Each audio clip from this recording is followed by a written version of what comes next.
Honorable members, before we suspended, we were at order number 1, to that we shall resume. Honorable member from the opposition, Bartlett.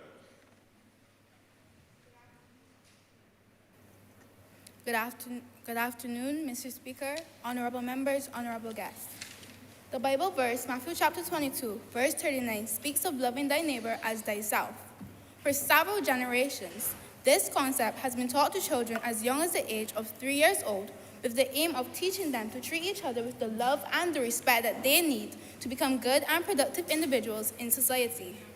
However, with the rapid rise of violent crimes in Barbados, it seems as if the importance of this key principle has somewhat been forgotten, with many of our young people placing little or no value on a human life. It is for this reason we are gathered here today to address the issue of violence in Barbados, along with finding a much-needed solution for this dire problem. Upon further dissection of this resolution, I concluded that I cannot support its passing, as I found it to be vague, underdeveloped, and extremely lacking the necessary procedures needed to combat our current public safety issue. We, as the opposition, have been reminded countless of times from members of the government that there is more to violence than gun violence, yet they have failed to propose any appropriate measures to alleviate Barbados out of this crisis. In 2020, 26 homicides were committed by an illegal firearm, 17 in 2021, and on today, July 21st, the number of gun-related homicides stand at 12. For a country who doesn't produce its guns and is surrounded by a body of water, these numbers are preposterous. So, why isn't a greater effort being made by the government to track the source of guns on the island? Where are the guns coming from? Who is importing them? Where are they being kept are all important questions in regards to this situation. How much more senseless killings must we as a nation endure till a thorough investigation is launched to find these dangerous and lethal weapons? It's clear that if you uncover the guns, you reduce the risk of gun violence in Barbados. Hence, finding them should be one of our main priorities. Secondly, to further elaborate, a study from UNICEF, which focused on 500 randomly selected juveniles, highlighted that 65% of Barbados' juveniles were coerced by peer pressure. In the media, our music, and even video games, gang life and being a part of gang culture is heavily glorified. How can we expect our youth to stray from violent crimes when it's so normalized around them? In fact, it was not too long ago, June 1st, 2021, to be precise, Barbados' Prime Minister, Ms. Mia Mottley, chastised Barbadian dancehall musicians for the production of the track Trojan Redeem. This song, which features lyrics such as "My gun is longer than the arm of the law" and portrays several images of guns in the music video, fueled outrage from many parties in Barbados. In her address to the nation, she dismissed the artistic license and emphasized that, and I quote, we have to speak recognizing that there are some among us for whom there is not enough maturity, the lack of wisdom, recognizing that this is not how you behave in a civilized society, end quote. Still, it would be unwise to believe that this is the only song that has promoted such obscene and promiscuous lyrics that build a greater tolerance, or better yet, encourage violence, whether it be sexually, physically, or gun-related. Without paying special attention to these songs, we play on our radios what videos we show. What point do you raise? Standing. What point do you raise? She's reading for her. Point. What point do you raise? A point of order, sir. The member is reading for her presentation and standing and reminding her of standing order 28-1. I thought she was referencing her notes, her copious notes. But member, do you want to make that a document of the House?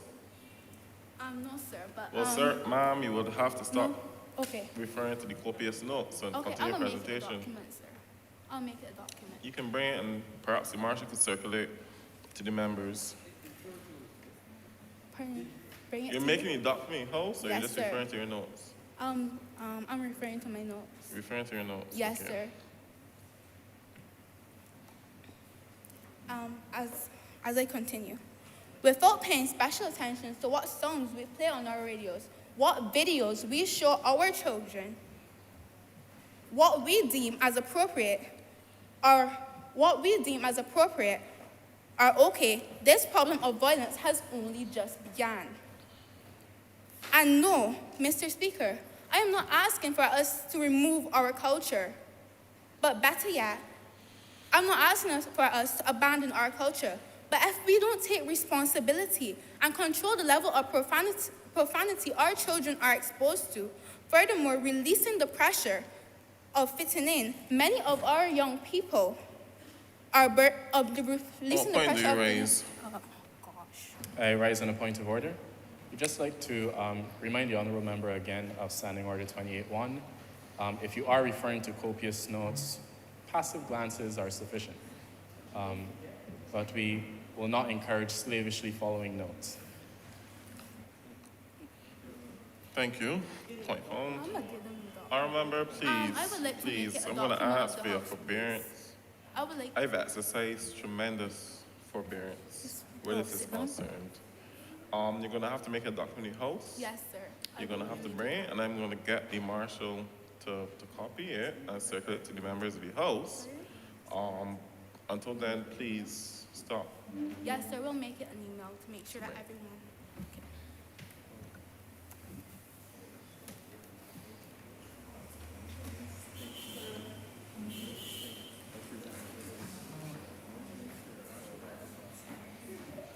At what point do you raise? Sir, I just raised on a point of order, sir, because the leader of government business is Mr. in the house. He's not going to read that document. I don't get it. I can't assume that, so no point found. And you out of order for even suggesting that. You impugning somebody's character. So, I don't know. No point found.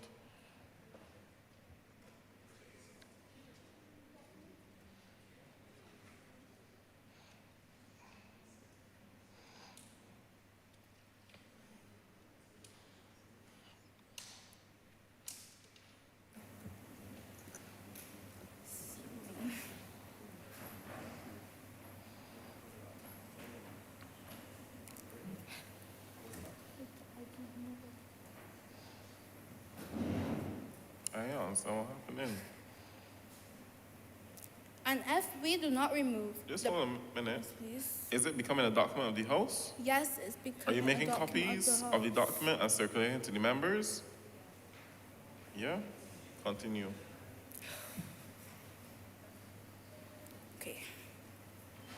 And if we don't remove the pressure that many of our young people are burdened with to fit in, how can we expect violence to end? If we don't create and promote positive messages and teach our children the right, what chance do we as a nation hold to end violence? How can we, my third point, how can we intend to reduce violence in our schools, communities, and homes without taking heed to factors causing people to offend? Is extreme poverty forcing them to commit unethical and illegal crimes in an attempt to make a living?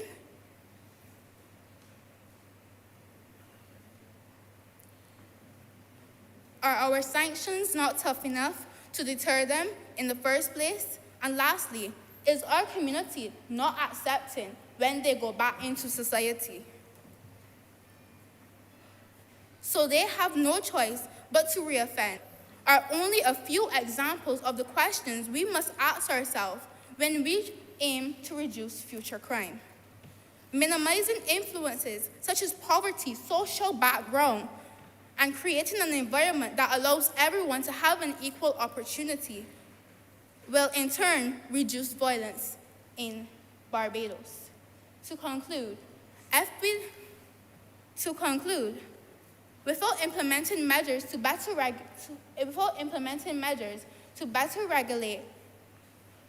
the amount of violence our children are shown, or without providing more rehabilitation methods, imposing this resolution would only waste valuable resources. Thank you. I recommend Thank you. this. Thank you, Honorable Member, for such an excellent contribution. I now recognize Neblet. Herbert. Mr. Speaker, honorable members, good afternoon. Now, we can all acknowledge that violence is a serious issue in our country. And in my previous debate, I would have outlined 3 components to a solution. These 3 components were awareness, advice, and action. And I would have stated that I believe that this resolution satisfies those 3 components. Today, however, I would like to bring forward 3 other components to a solution, which I believe my focused extracurricular activities satisfy. These 3 components are deterrence, discovery, and discipline. Before I begin with the topic of extracurricular activity, I would like to state that the government not only seeks to implement extracurricular activities, but to provide resources, adequate resources, which would facilitate the maintenance of these extracurricular activities. Now, one can argue that some students who aren't involved in extracurricular activities aren't involved in them because of a lack of time, but one can also argue that there are students who are children who have too much time. And I'm not saying that every student or child with free time is gonna engage in violence. However, as Mark Dayton once said, idle time is the devil's play. And while idle time may not be a direct cause of violence, it certainly leaves opportunity for violence and should be considered a contributing factor. Not only do extracurricular activities serve as a deterrent from violence, they also provide opportunities for our youth. If more money was injected into extracurricular activities to support professional athleticism, for example, a child who may have been susceptible to violent activity due to circumstance could discover a talent by way of the mandated extracurricular activities and use government resources as a launch pad to a successful career. What point do you raise, Barker? Mr. Speaker, I would like to remind of Standing Order 28-1. What point do you raise? On the point of order, I would like to remind of honorable member. I would like to remind the honorable member that Standing Order 28-1 makes mention of the inability to read extracts. Like your member, I thought she was referring to her copious notes. Okay. But I would ask the member if she wants to make whatever she's referring to a document of the House. Mr. Speaker, I have copious points, and I was simply following them closely. I thought so.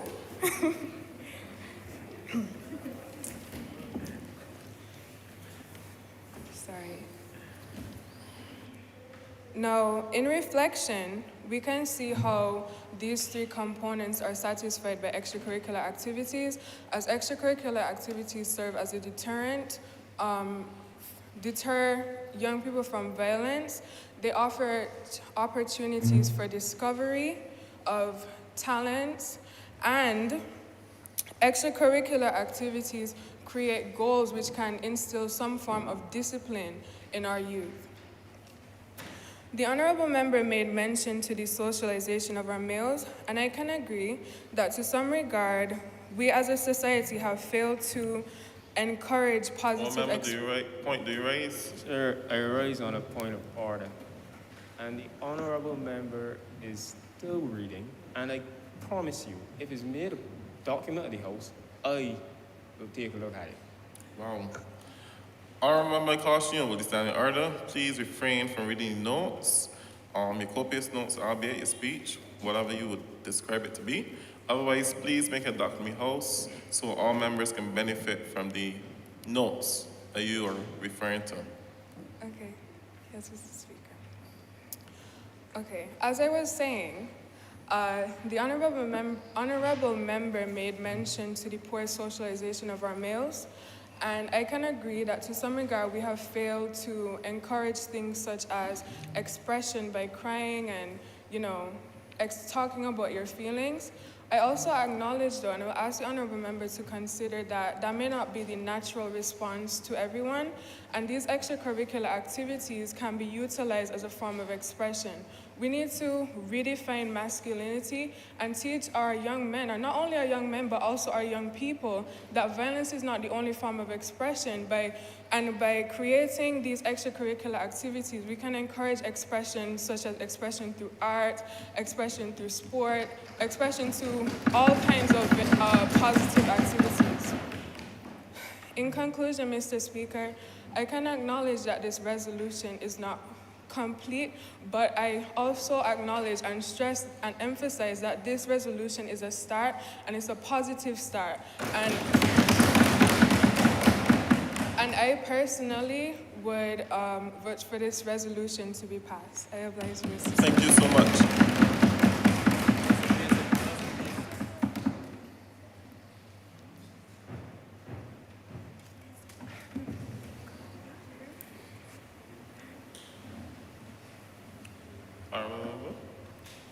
Emerald?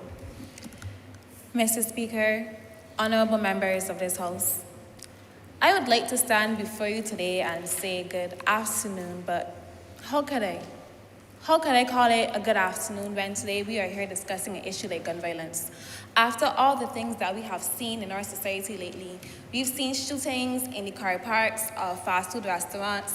We have seen shootings, persons having karaoke sessions. We have seen shootings of young men attending birthday parties. How many of you have ever been to a fast food restaurant?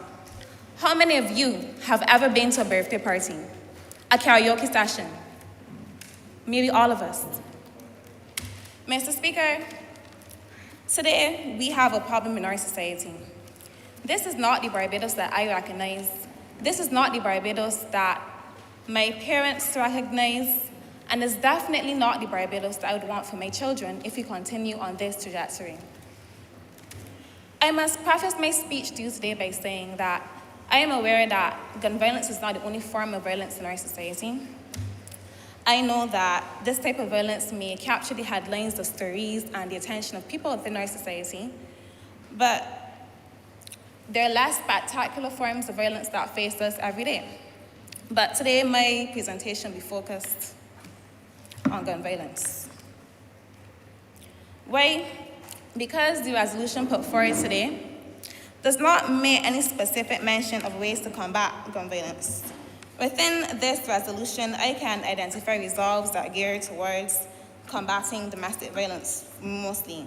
I'm seeing programs that are focusing on the development of individuals. I hate to interrupt you, but I just want to caution technical persons, Emerald Owls, not Garza on his own.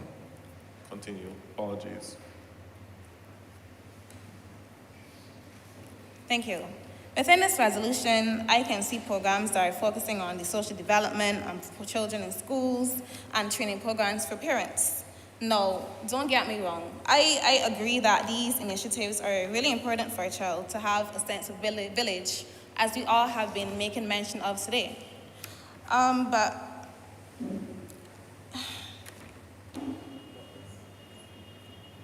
I do agree that these initiatives are helpful in having a firm foundation for our children within our society.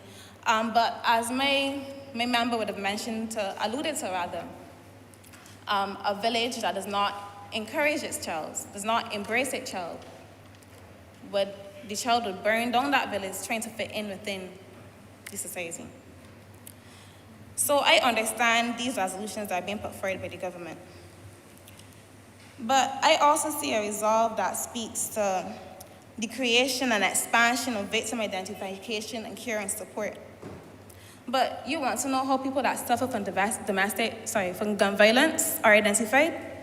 Not by any program put forward by the government, but when they are shot in cold blood and are identified by the police, not by any program. In my hands, I have a pamphlet with a victim of gun violence. He was a young man, 20 years old. He was about to be 21 in September. He was laid to rest just 2 days ago. He was a victim of gun violence and not identified by any program here. And this is why my presentation will focus on gun violence today. So today I will put forward some recommendations to the government on how we can seek to alleviate this problem. And the first thing I shall say is that guns are not made in Barbados.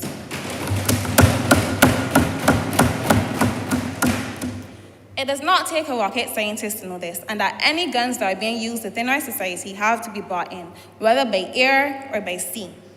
So therefore, my first suggestion would be to take a look at the borders.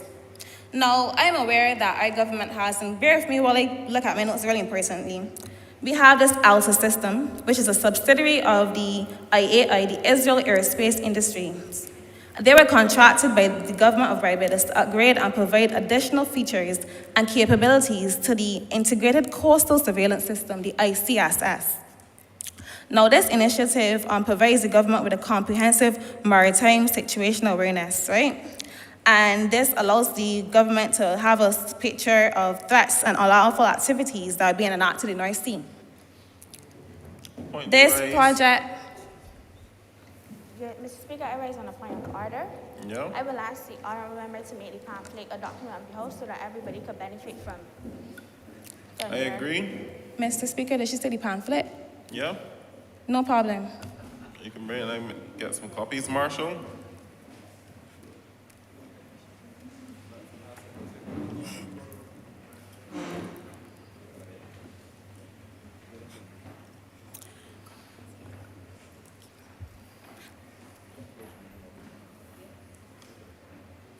Thank you. Continue, Honorable. Thank you. Now, as I was saying, this project I'm making mention of, it has meteorological sensors and other infrastructure. It has sensors, computer servers, and all kind of things, all fancy things to help us monitor our borders. But you want to know something? We don't have a central berthing location for any boats that come back into our country, and I'm referring to fishing vessels. No, I don't come here today trying to accuse fishermen of doing certain things or engaging in certain activities. But what I will say is that anyone can register a fishing vessel. Mr. Speaker, we have long liners that can go off days upon end, 11 days, 15 days out into the high sea. Now, I think that there's a chance that they could possibly, hypothetically, could engage and interact with other vessels, and they could engage in interactions and exchange of certain contraband. Who knows what it could be? Ma'am, I would caution you. In another vocation, I work at a port of entry. I work closely with fishing vessels. So I think there's some inaccuracies. I was waiting for a member from the government to raise an point of order dictating that you miss in the house. But I don't know if you might want to strike that for the record. The previous statements you made. Which statement, Mr. Speaker, sorry? Fishing vessels, being authorized fishing vessels, and the inference about no official port of entry. No, I was saying that there was no, just out of me trying to elucidate myself here, Mr. Speaker. What I'm saying is that there's no central, a fishing vessel can go off and come back at any jetty without being searched. That was all I was trying to say. Is that fine? Thank you, Mr. Speaker. So what I will say is that we need to have a centralized birthing location where we can just have more of surveillance on certain things that are going on within our country. Now, while I am on the topic of surveillance, Mr. Speaker, do you guys remember a couple of years ago You have There 2 was minutes. some conversation in relation to putting CCTV and other forms of surveillance inside of the arrival halls of the Grand Adams International Airport. Do you recall that that was an issue of contention? Now, I'm not saying that certain things happen, but some may argue that it is an open secret that if you want to do certain things, some people happen to result in having some additional remuneration somehow. I can't let that continue. Again, in nullification, work at port of entry, and you're impugning the integrity of the officers of the airport. So I'm going to ask you to straighten that from your record, and I'm going to caution you if you continue on this vein, I'm going to ask you to take your seat. Thank you, Your Honor, Mr. Speaker. Since I have been cautioned, I will now seek to look at some points that have been brought up by persons on the opposing side. One of those areas is in relation to the mandatory implication of extracurricular activities. And, Mr. Speaker, I will say that people fail to realize that some things are a luxury for some persons. There are some persons who are unable to attend mandatory extracurricular activities, and I'm focusing on the extracurricular within that statement because I can understand and appreciate if you were to have programs within the school hours. But when you have persons who are responsible for picking up a sibling from school, other responsibilities who are unable to stay outside of the school hours, then that is a problem for me. Again, I am not saying I have a problem with the curricular activities, but you need to integrate it within the everyday hours of school. So that is one point that I have a problem with. What point do you raise? On a point of elucidation? Do you give away for the point? Yes, Mr. Speaker. I just wanted to clarify that on the matter of extracurricular activities, it is within our program to have these activities fit within the school schedule. Now we're aware that in secondary schools, in primary schools, there is a segment of the timetable that is mandated for young persons to engage in some type of wholesome conduct. It is our proposal that in addition to other activities outside of the school, that young people may be able to participate whilst they're there during the school hours for the sessions. And also we understand the concern about finances, and it is this government's position to ensure that the young people are provided with whether it is the finances or the equipment so that they could be fully involved in the activities. So we just wanted to offer that information to the opposition. Mr. Speaker, in seeking clarity, may I just ask, so these programs are not extra to the curriculum that is being put, it is within the curriculum outlined in the everyday system? If I may respond, Your Honor. I thought I made it clear. Maybe if the honourable member had remained on the government side, she would have been privy to a bit more information. But the extracurricular activities are those outside of the school system. Now, you asked the question about whether there will be programs within the school system, and I just stood here on a point of elucidation to offer you that information to say, in addition to, as well as, plus. I don't know many more adjectives to fit there, but in addition to the extracurricular programs, we will have some that will fit within the school time so that persons who may not be able to have their parents pick them up late, may not be able to have the time to stay afterwards. I know I was at Alene School. I certainly wasn't staying behind for any extracurricular activities because there won't be a bus. So I do say that we are, in addition to the extracurricular programs, including some within the curriculum. Sir, on a point of order, the leader of government business is misleading the host. He's trying to trick us into giving another speech. He has one to give at the end. You finish your point, honourable member? I wish the opposition member would understand the standing orders, and the point of elucidation is where I stand to offer information as requested by your honourable member. And so, honourable member, I hope I have provided enough information for you to understand that in addition to the extracurricular activities, we do have some that will fit within the curricula so that no one will be disadvantaged. Yes? Honourable Avali Owls, continue. Thank you very much, Mr. Speaker. I obliged you. Thank you.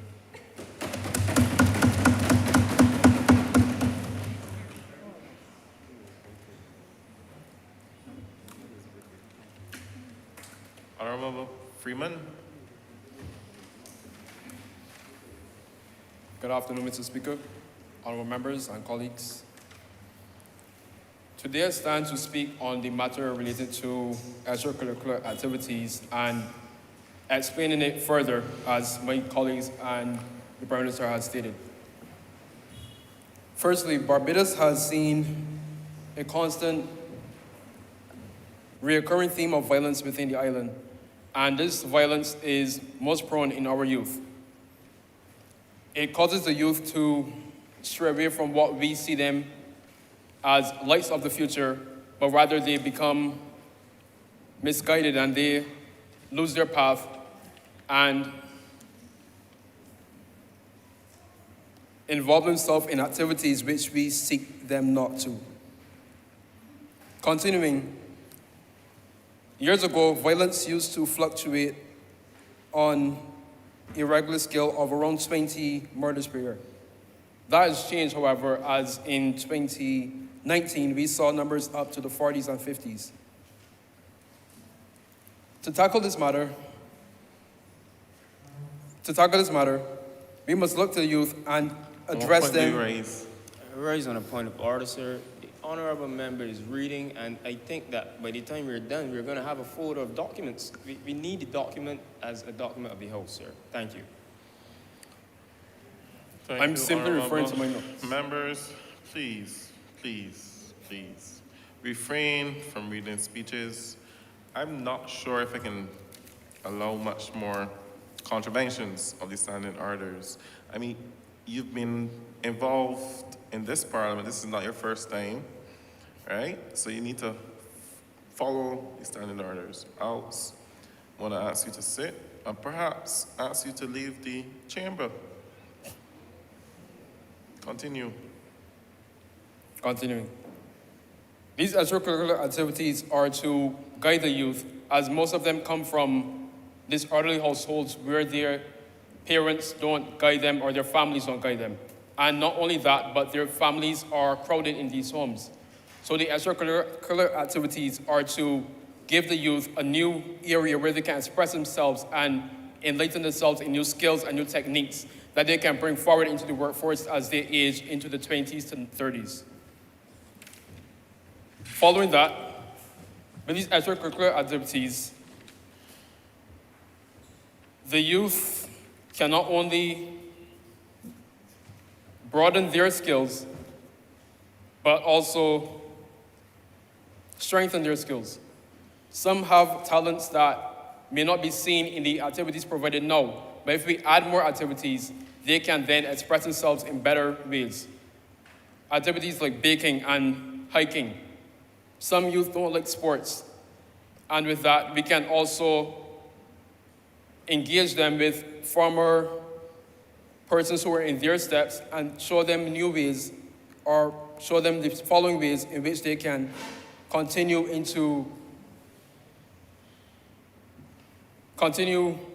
like their mentors and give them mentors, so that they can embrace these skills within them.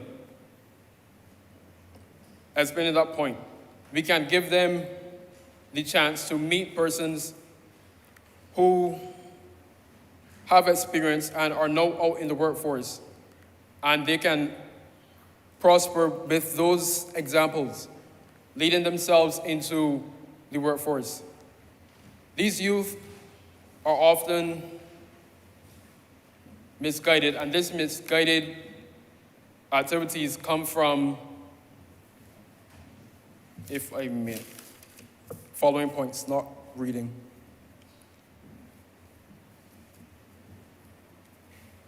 Right, they can follow opportunities that they want. Simply saying, with these activities and opportunities that we, the government, can provide, the children can raise up themselves without misguided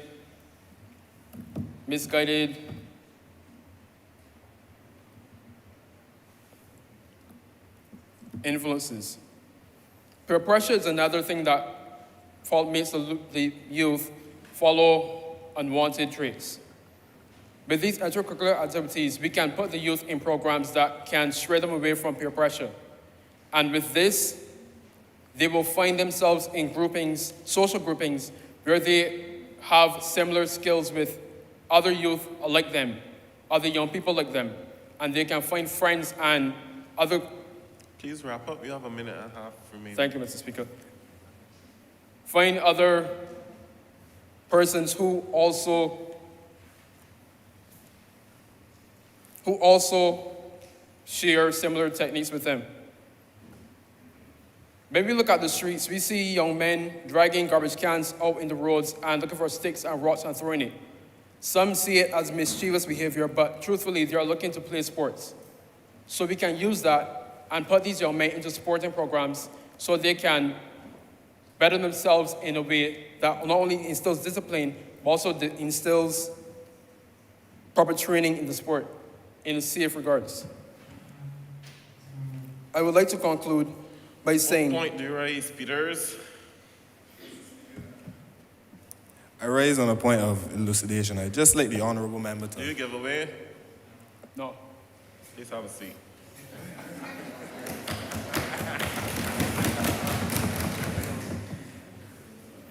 Nelson Mandela asked the youth to be scriptwriters of their own future. And we can ask the adolescents and the youth to grow in the way that they want to grow in the way that they choose to, by providing the chance and the opportunities for them. Without the chances and opportunities, they cannot do anything but be misguided and misled into unwanted traits. And with that, I oblige, Mr. Speaker.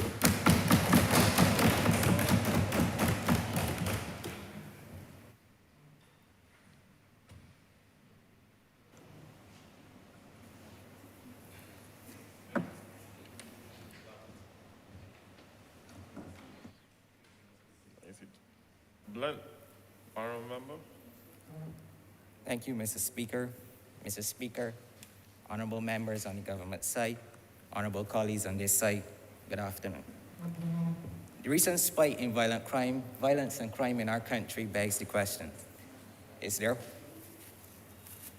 hope for our generation, and is there hope for the future of our country? Mr. Speaker, I dare to say yes. Yes, there is hope for our generation, and yes, there is hope for the future of our country. However, Mr. Speaker, like the honorable members who have spoken before me, I stand here today concerned and disheartened. Disheartened, sir, at the current direction for which our country is heading in. Disheartened, sir, that we as a nation have become so selfish. Disheartened, Mr. Speaker, that a young man or young female may find solace in owning a gun and committing violent crimes rather than finding that same solace within their own household. Moreover, sir, it begs one of the most important questions. How many more young men must we lose to gun violence? How many more cries of pain and agony must we hear from parents who have just buried just a loved one? How many cries, sirs, of women and girls being abused in this country must we hear? How many more elderly citizens must fall victim to negligence and abuse? How many more, sir?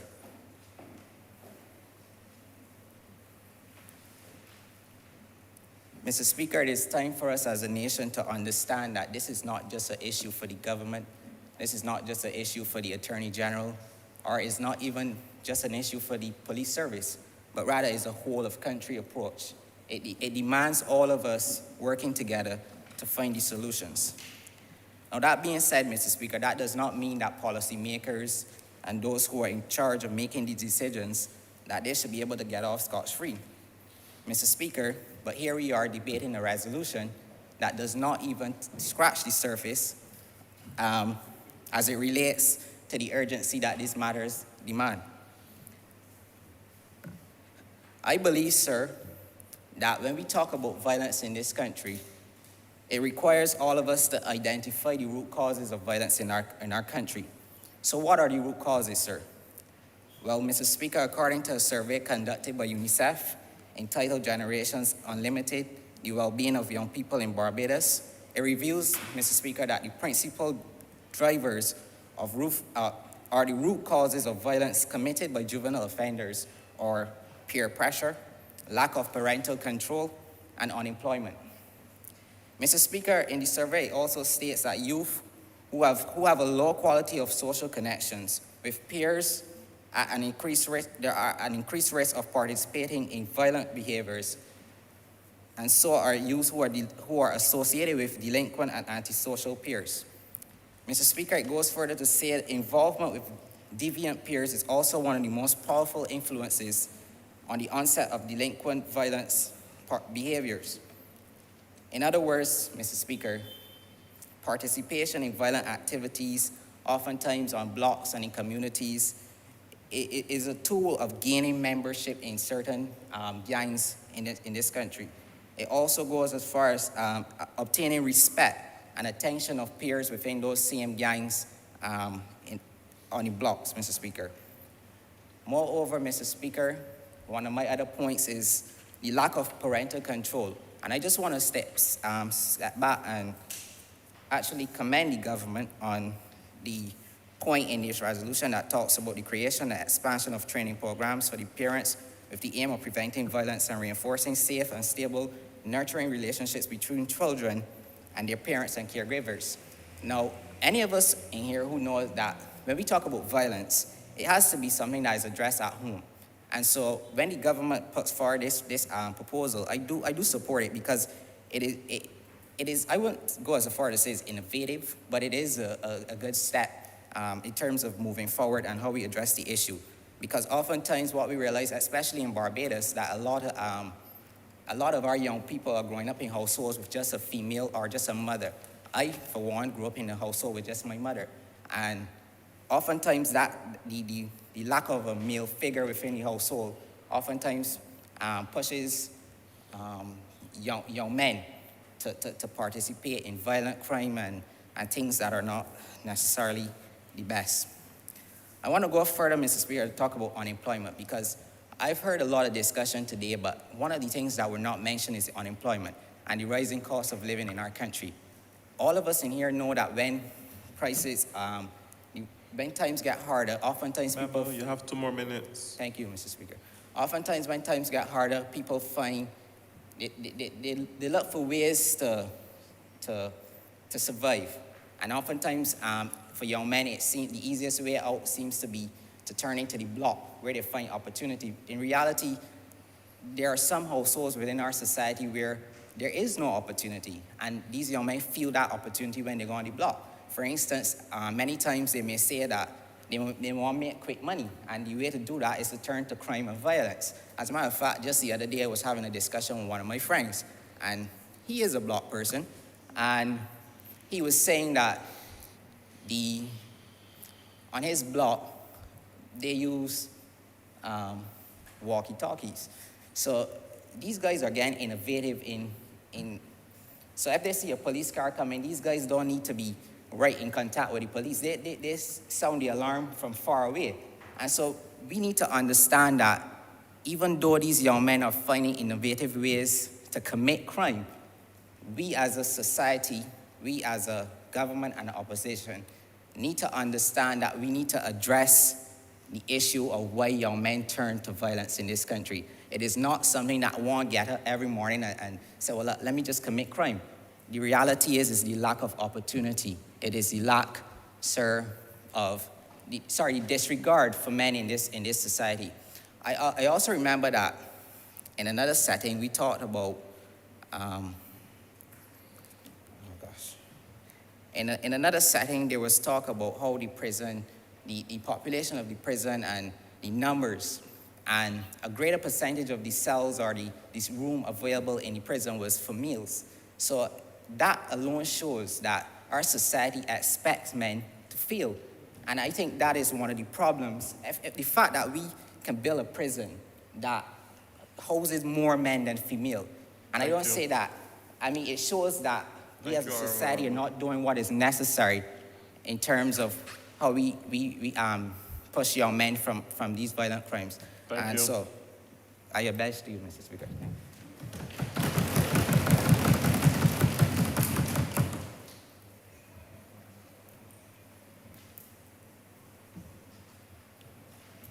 Honorable Member Eiffel, you have the floor.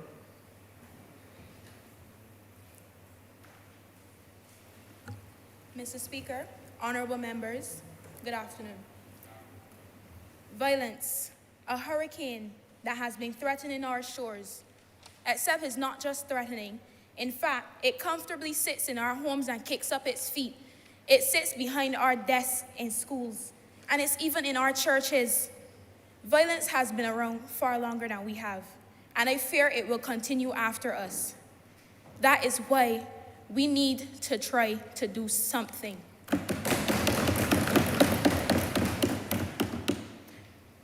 We need solutions. The anti-violence resolution is offering those. We need solutions that will start at home. We need solutions that will bring awareness to our population. We need solutions that will teach our youth. It is said that everything starts at home. Well, so does violence. 79 of the children who went before the juvenile delinquency court said that they witnessed abuse at home. What is this saying? This is saying that abuse is in our households. That is why I am very, very, very behind the notion for training programs for parents, because we have parents out here who are enabling bad behaviors in their children because they themselves do not, in fact, know better. We have parents who are sitting back and allowing their children to do these things, and it needs to end. It needs to end. Secondly, we need to bring awareness. Our society is still largely hostile to the LGBTQA community.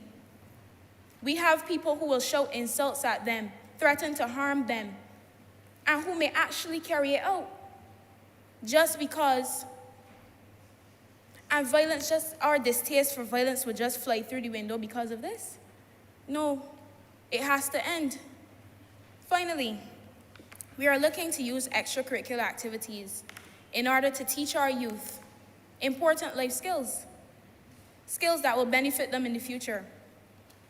And I know there's been some speculation that we are forcing the children.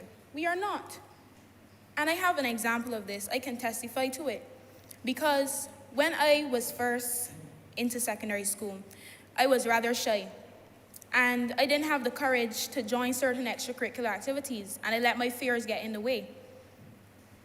But if these activities were mandatory, I think maybe they would have been put aside and I would have joined them. I would have. And I regret not joining them sooner because I would have had more of a chance to pursue them and continue doing what I love. I would have found a passion sooner. I think this is what our youth needs. Our youth needs these opportunities. And this is affecting our youth. We can't say that it's not affecting them, it is. Because when we look around, when we look at the people who are committing these crimes, when we look at the people who are at the bad end of them, it is our children. It is our children. How much longer are we going to sit back and fight a resolution that is looking to attempt at change? Yes, it can't be complete because it does not have us all. We are birds of a feather. Let us stop acting like we own our own flock and finally flock together.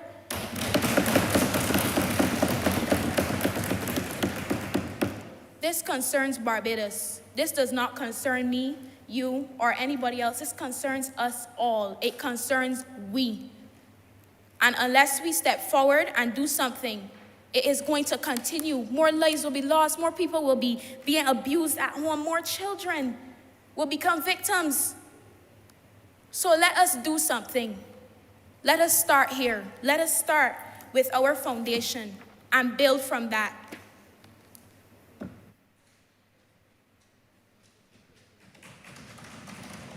Thank you, Honorable Member.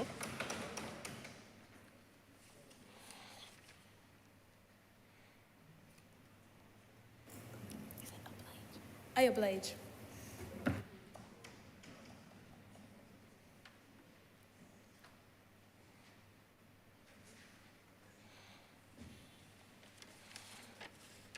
Recognize Spooner from the opposition.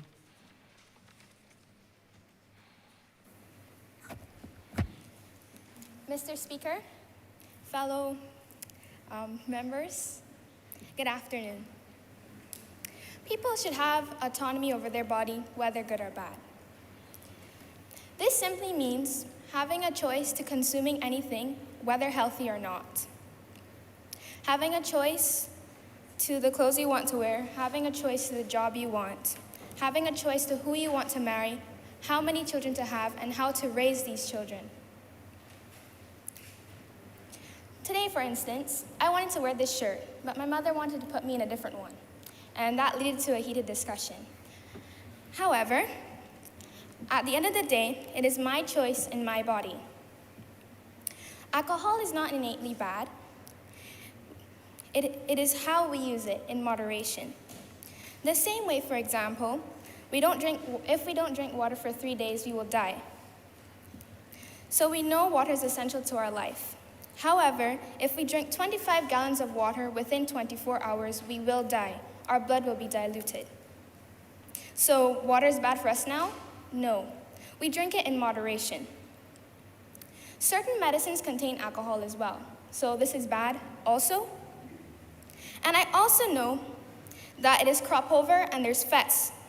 So these people are going to be drinking excessively. Are these alcoholics too? The people in France, they drink wine with their meals, including children, whether it is 1%, 5%, or 10%. Are they alcoholics too? And not only does the rise of alcohol prices affect persons, it will also affect businesses, restaurants, and bars negatively. They would have to increase the cost of their meals and beverages, discouraging customers and losing profit. For crying out loud, we have 2 rum factories. West Indies Rum, Foursquare Rum, and don't forget our lone Barbados banks. These factories employ hundreds of people. Increasing the cost of alcohol will indirectly affect the cost of indirectly affect the cost of products to decrease. Point do you raise? On a point of order, Mr. Speaker, sir, I'm having some trouble following the honorable member's argument, and I'd like to just clarify something for a bit. So you're on point of elucidation. A point of elucidation. Do you give away? Sure. So, honorable member, you've made several mentions to jurisdictions outside of the Caribbean who consume copious amounts of alcohol. You've made reference to crop over and the consumption of alcohol. You've made reference to culture and alcohol. I'm confused because it is not our suggestion in the resolution that we should ban all consumption of alcohol. Rather, we're looking at the over-consumption of alcohol. To continue the point, and I'm sure you were there when we heard the discussion from the sergeant, which informed us that most of the times when we have these issues of domestic violence, it is because persons have been consuming copious amounts of alcohol, and so it leads them to these violent behaviors. So I just wanted to clarify, I don't think that you would be so reckless as to state we need to continue having persons being able to make the choice to drink as much alcohol as they want, with whatever consequences. So I just need that clarification before you continue.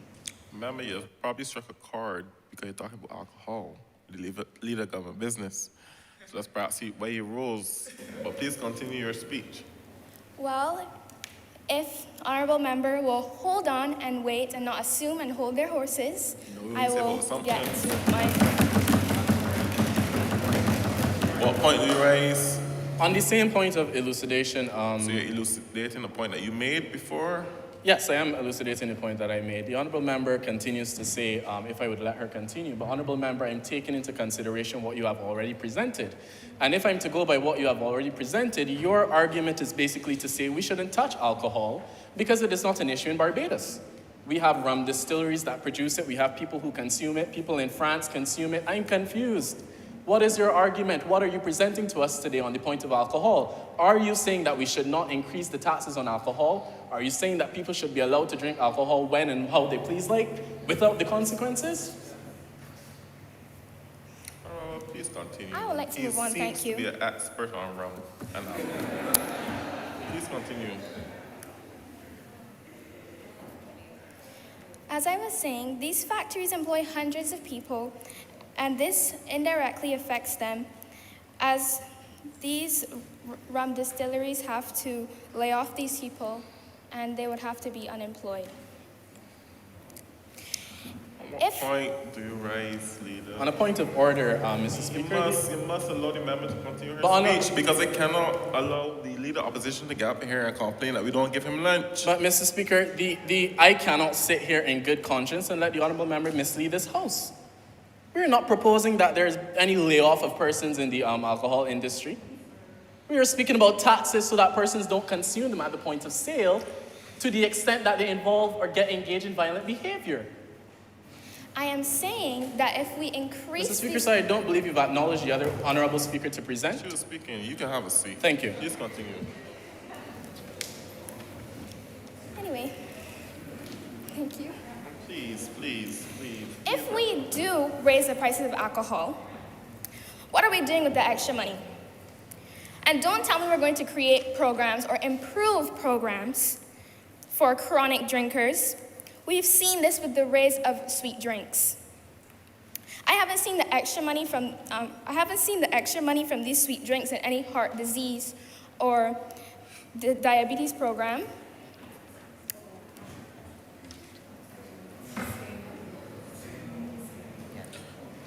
Mr. Speaker, I raise on a point of order. The honourable member continues to mislead the House. Now, I've quoted statistics this morning on the efficacy of the sugar-sweetened beverage tax and the fact that these taxes were put towards health programs within the hospital. I don't know why the honourable member will stand up and suggest that there's no evidence of the funds being used for useful ventures. What point do you raise, Ms. Mason?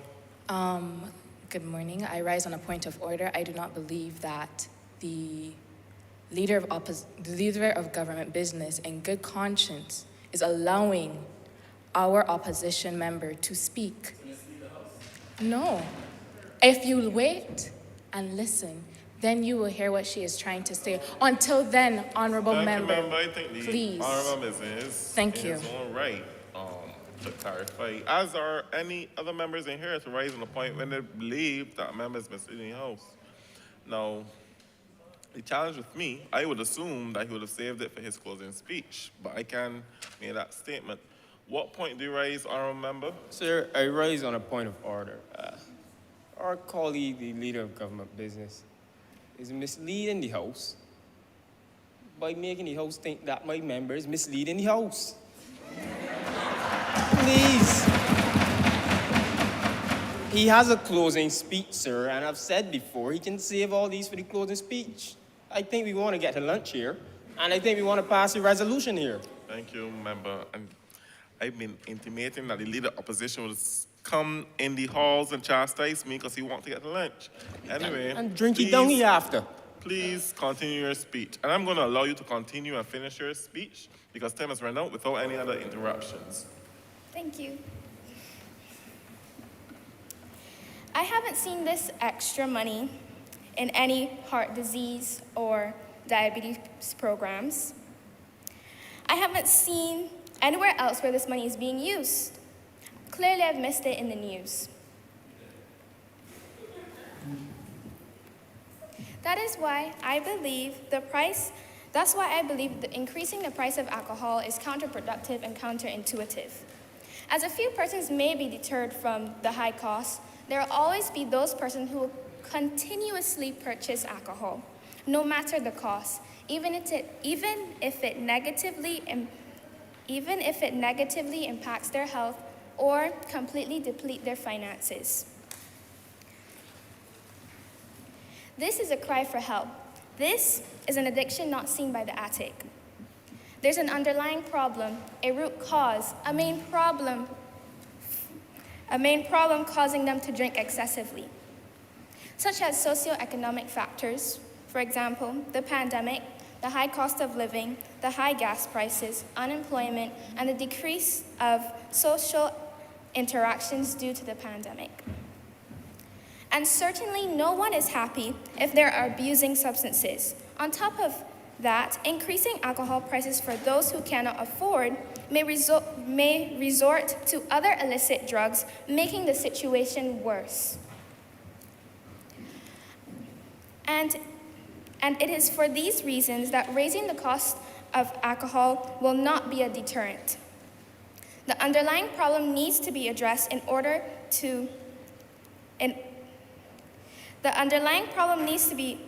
so the likelihood of someone abusing alcohol as a coping mechanism will be decreased. Thank you.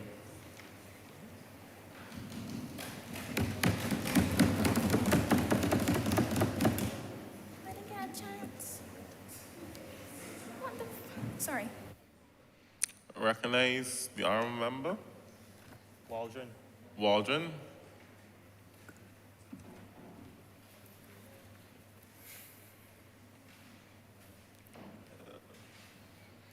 Good afternoon, Mr. Speaker, honorable members. Violence is an issue that affects all of us, no matter what demographic we may be a part of, whether it be our age, ethnicity, gender, or location. And Barbados was never a particularly violent society. There has always been violence in our society, but it has never been as evident as it is right now. Because between the year 2020 and 2021, there was an 18% increase in domestic violence cases in just 1 year.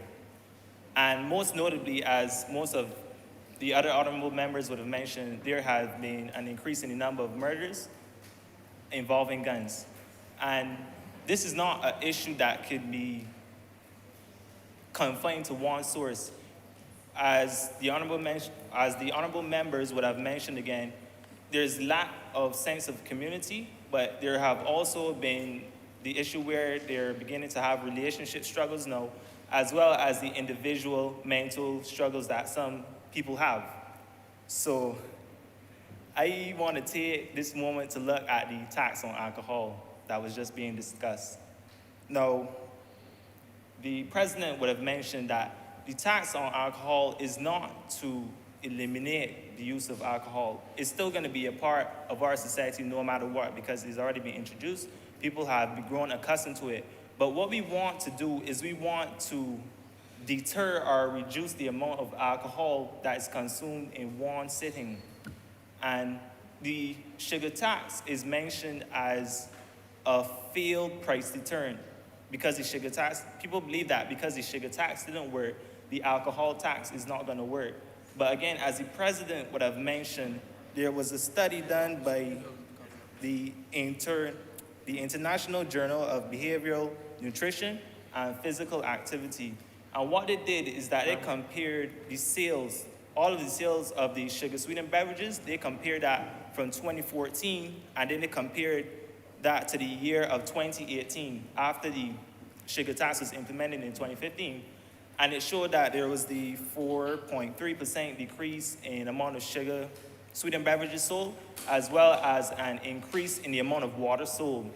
So even though at that point in time you still saw people, and even today now, you still see people consuming sugar-sweetened beverages, it doesn't necessarily mean that the price deterrent has failed. It's just that there hasn't been such a significant change that you don't see anybody drinking any more sweet drinks, but it has been to some effect being effective. But what would strengthen this alcohol tax is, even if you take out the fact that is, even if you don't look at the price deterrent by itself, you gotta kind of look at the other factors that come along with it as well, because there have been a lot of changes between 2019 and 2022. Most notably, COVID came into existence in 2020, and that really changed how everything operates. And Right, so there has been a renewed focus on health because COVID really put health into perspective. People place a lot more emphasis on it. We all know of someone who began planting in their backyards. We all know of people beginning to exercise at all times in the middle of the night and before the roosters wake up in the morning. And most notably, there was a change in people's diet because, again, they became health conscious. So they wanted to reflect that in their diet. So there was a further decrease in the amount of sugar-sweetened beverages sold, as well as the decrease in the amount of alcohol used. So, Let me have 2 more minutes. yeah. I could continue? Of course. All right, cool. So, it is not that it was an ineffective price deterrent. Alcohol tax has been the sugar tax has been effective, and the alcohol tax can be effective too as a way to reduce the amount of alcohol that is consumed in one sitting. People are always going to consume alcohol, but when you tax the alcohol, when you tax the alcohol and you consider the factors that we are in tough economic times and people have placed a more of an emphasis on health. When you combine those things, Sir, I rise on a point of order. The honorable member is misleading the House, sir. There is no real statistical correlation that this alcohol tax will necessarily affect the consumption and the purchase of alcohol, because I'm not sure if the honorable member has touched base with current affairs, but there has just been the age limit formally placed on the purchasing of alcohol. So there's no real correlation here because you have 2 things happening at once. You want to put this tax and you also just put the age limit. So you gotta, be mindful of current affairs. You are the government, right? No point found because I thought he was linking it to the example laid by the Prime Minister about the effect of the sugar sweetened tax had on the consumption of sweet drinks. But I'll let him make that point himself. right, so with the alcohol tax again, there is going to be, if it goes into implementation, based on past evidence, we could say that there's going to be a reduction in the amount of alcohol consumed. And when there's this reduction in the amount of alcohol consumed, there's still going to be the consumption of alcohol, but it's less likely that it's going to be a situation where people go out to fest and they consume a lot of alcohol at one time because it is cheap. They're still going to consume the alcohol, but when they consume the alcohol at a higher price, they can't afford as much. So it's less likely that they become intoxicated and get themselves into scenarios that they would have not otherwise been involved in. So at that, I would like to conclude by saying that the resolution in general is an awesome solution to violence. It could obviously be improved, but it's a very good first step. I'm obliged. Thank you.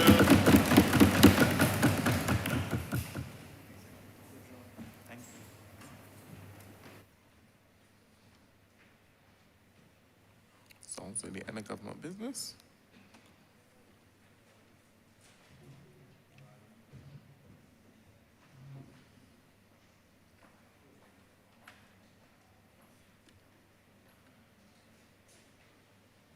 Oh.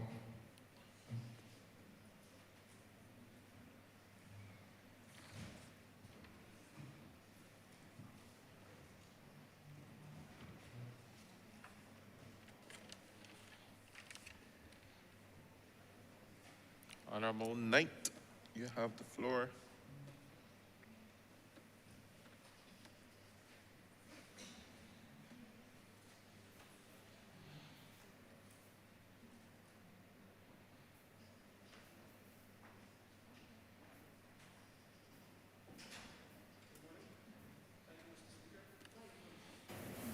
Good morning. Thank you, Mr. Speaker. Today, I stand to declare my disapproval and disappointment in the resolution before us, as it is not comprehensive enough to deal with our local realities. This resolution leaves me gravely wanting. Mr. Speaker, I am all for the expansion of victim identification, care, and support programs with the Barbados Police Service. There is mention of support programs for victims, but what about more support, tracking, and reintegration mechanisms for perpetrators of violent crimes like the current Prisoners Journey Mentorship Program. In 2019 alone, the recidivism rate stood unacceptably at around 22%. Have we given up on these people and the contribution they can make to society? Mr. Speaker, we need more social workers in both our schools and prisons. Now, when it comes to the expansion of training for marginalized groups, I'm particularly confused by the inclusion of the word marginalized, as violence can affect all and sundry. This training should be made available to everyone, especially those susceptible to violence and those predisposed to carrying out violence. Men do not appear to be quote-unquote marginalized based on the inclusion of women as an example. Yet, majority of the victims and perpetrators of gun violence, one of the most publicized and common acts of violence locally, are men. The classification of being quote-unquote marginalized is not a prerequisite for violence to occur. Let me reiterate. The classification of being quote-unquote marginalized is not a prerequisite for violence to occur. On gun violence murders alone, in 2020, we saw 26 children of the soil being lost to the gun, 17 in 2021, and 12 currently as it stands in 2022. Additionally, around 465 illegal guns were seized in the last 6 years, along with several thousand rounds of ammunition. Furthermore, University of the West Indies Cafo campus professor Dwayne Devonish recently warned that Barbados was on the verge of a health crisis related to gun violence and gang conflict. Devonish went on to add that there is need for urgent and strategic action with regards to vigilance at our ports of entry. Even with all this information, Mr. Speaker, at their fingertips, the government still does not specifically highlight its plans for gun violence, one of the most prevalent forms of violence on the island. We have transitioned from big rocks to big guns. The people of Barbados need action immediately, not a plan that will see minuscule benefits in 20, 30 years. Mr. Speaker, I was also really hoping to see some sort of provision for the expedition of adjudication within our court system, as too many violent offenders roam our streets on remand or on bail, and can potentially receive discounted sentences if charged because of this free time. Why is it so hard for us to try cases for an incident within 1 year of it being brought to the system? More resources need to be placed within our criminal justice system. These sentiments are also shared by one of our prominent judges, Carlisle Graves. Now, concerning reducing the appeal of alcohol by raising alcohol prices and creating an NCSA program, this only addresses one potential catalyst for violence, and price is just but one factor of consumption. Also, what specifically will be done to discourage the use of other substances like ecstasy and cocaine? These are also known inducers of violence, where cocaine offenses alone represent around 10% of all local drug crimes on this island.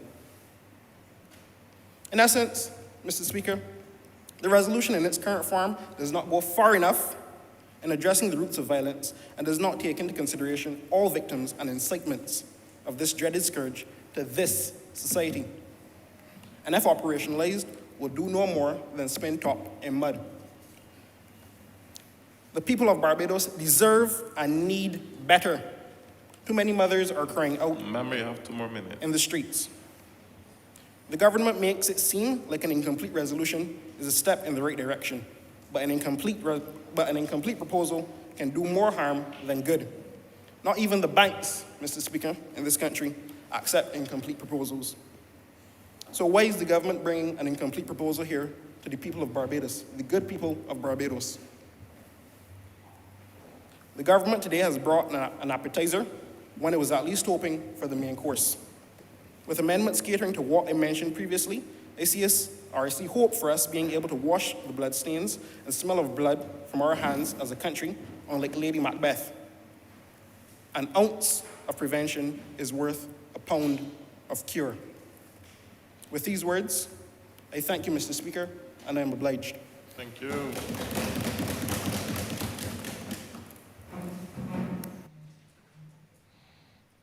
Recognize Honorable Member Roach.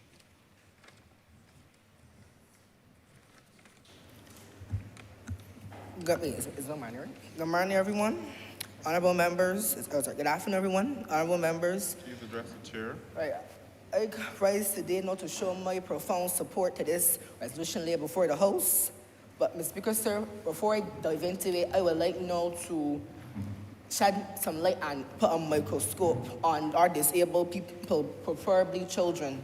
Sir, in recent statistics from UNICEF, international organization that deals with children, 19.1 million people in the Latin and Caribbean region are disabled.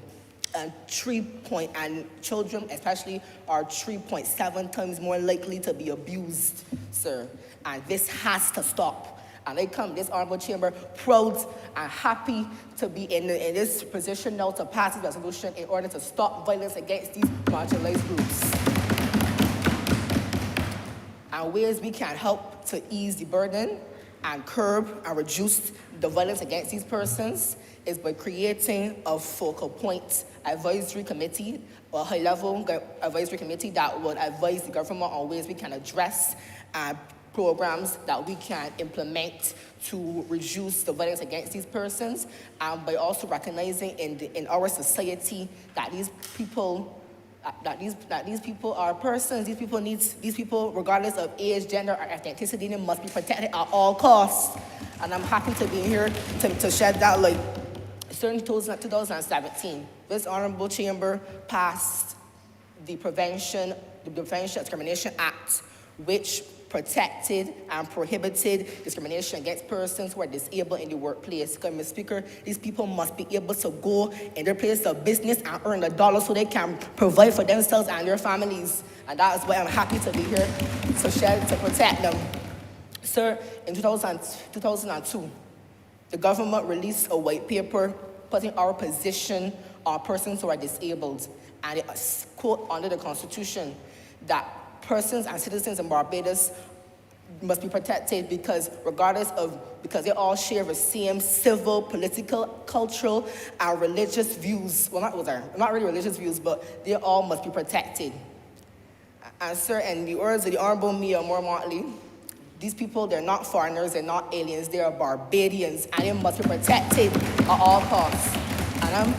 And even, sir, recent statistics coming from the National Organization for Disabled, which outlined a constant struggle for persons who are disabled is proper transportation. People who are not disabled constantly criticize the government's efforts to have public transportation for both persons. But these people who don't have anything, that will be a privilege. People need to recognize these persons have dreams, persons have hopes. These persons need to be able to reach their full cognitive and potential levels so they can be productive citizens of this great nation. And I'm happy to be in this honorable chamber to help defend them. It's because, sir, we need to remember there will be no retreat. There will be no surrender. These people, we need to recognize, sir, that these people need to recognize, sir, that these people are our people. We're not doing this for anybody else. We need to do it for our people and our people alone. Who else will do it for them but us? And that is why, sir, I'm happy not to be in this honorable chamber so we can protect them. 3 points, critical points, I think, that should be considered in the resolution, be it resolved, is the hefty penalties and fines for persons who park in allocated parking spaces that are reserved for people who are disabled. Because, sir, that is a crime. And let's be honest, it must be stopped and nipped in the bud. And persons who we also need to recognize that our disabled children especially need proper educational resources and need to be able to be in a safe, healthy environment where they can reach their full potential levels to be productive citizens of this nation.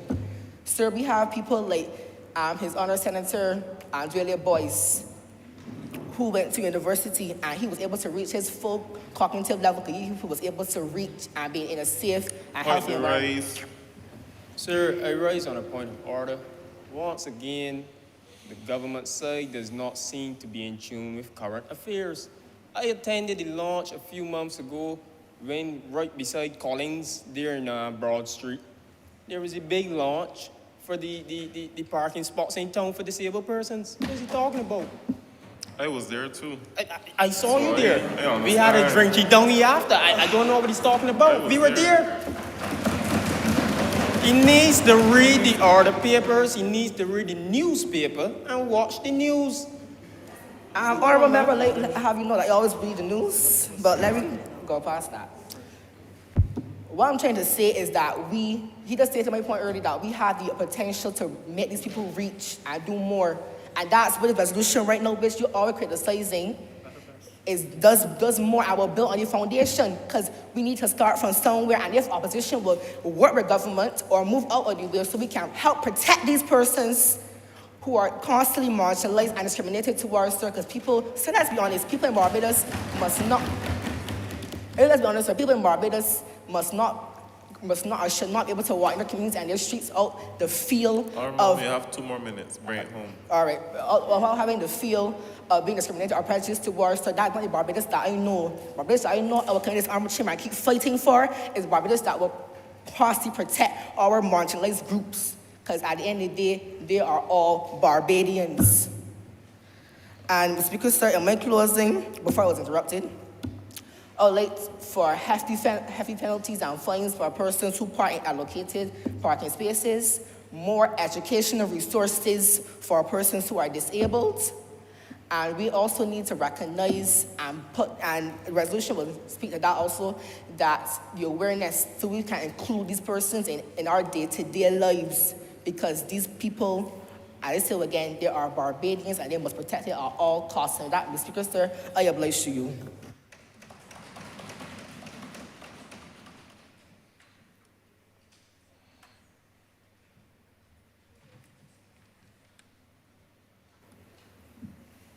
Good afternoon. I recognize Simpson. Good afternoon to our members of the House. Good afternoon to you, Mr. Speaker. I would like to start from a point one of the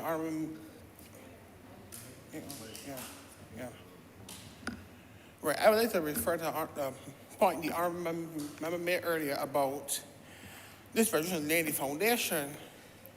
The foundation is very weak, it seems, because it was said at another place, in another debate, sir, that it was also said today that it takes a village to raise a child.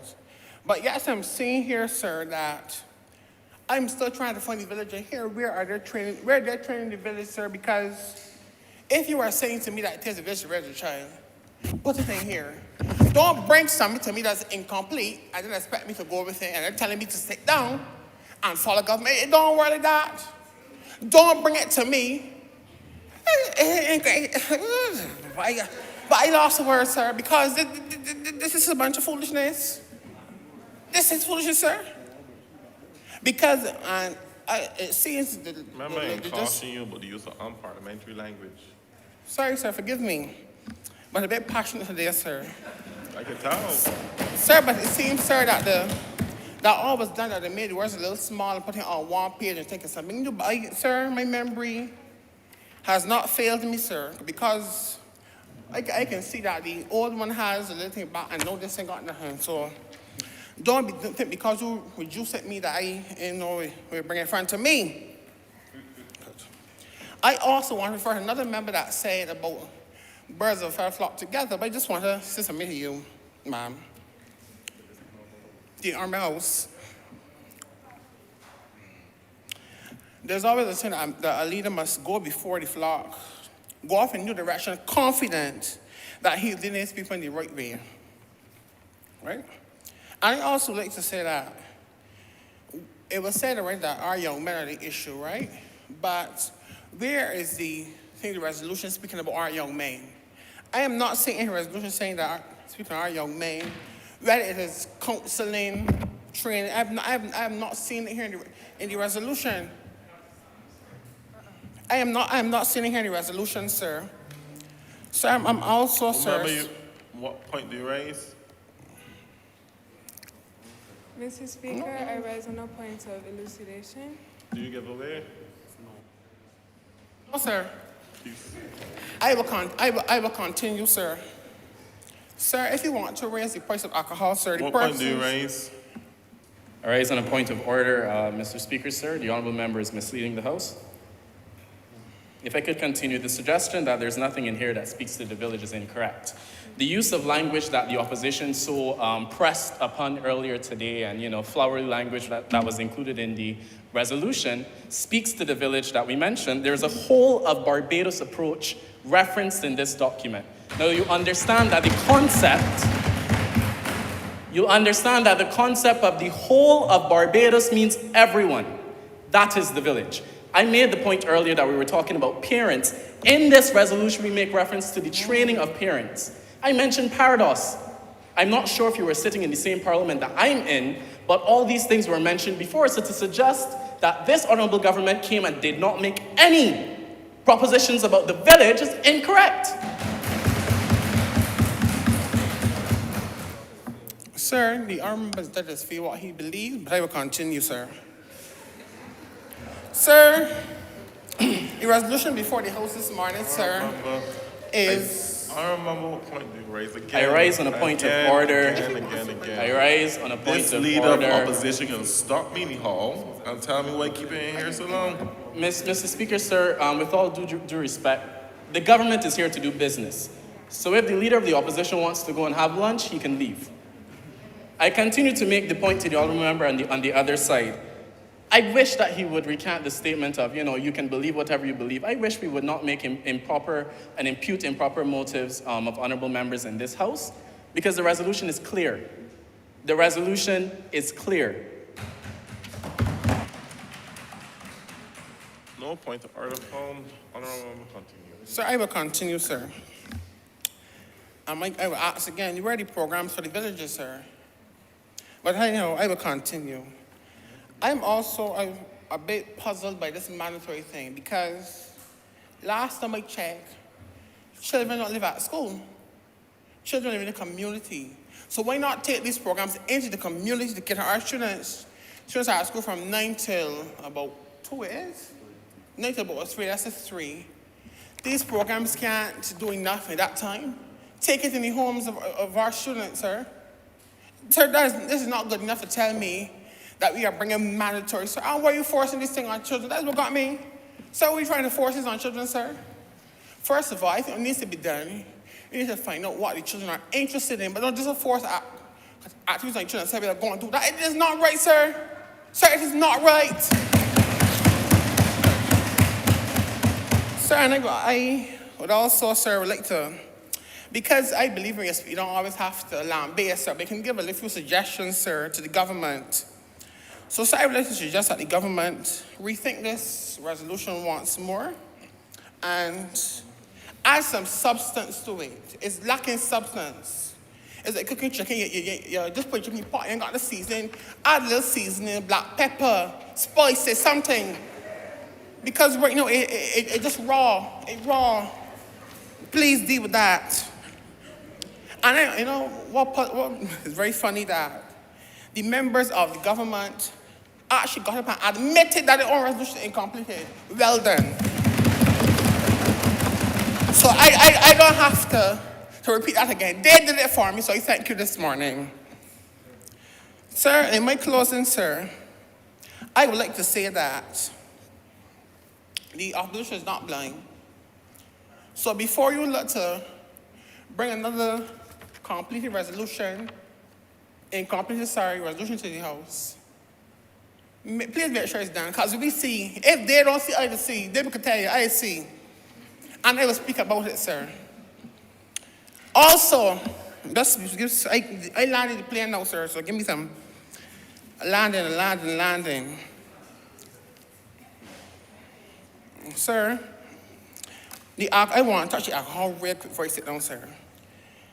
Raise the prices, then you do nothing, sir, because if I remember. I rise on a point of order. The honorable members on the other side are saying that our resolution is lacking substance, but they're not even reading our resolution. They are saying that we are not including these measures to reduce violence in our community in the homes, but it says right here, community empowerment, calling for a national action plan on violence to include measures to reduce violence in communities, schools, and homes, including but not limited to. Yes, our resolution is not complete, but it's not complete because we do not have your input as well. This is a whole of Barbados issue. This is not just the government side issue. Well, ma'am, if you brought it to the back door, we can't give us justice to it. So don't bring that to me, ma'am.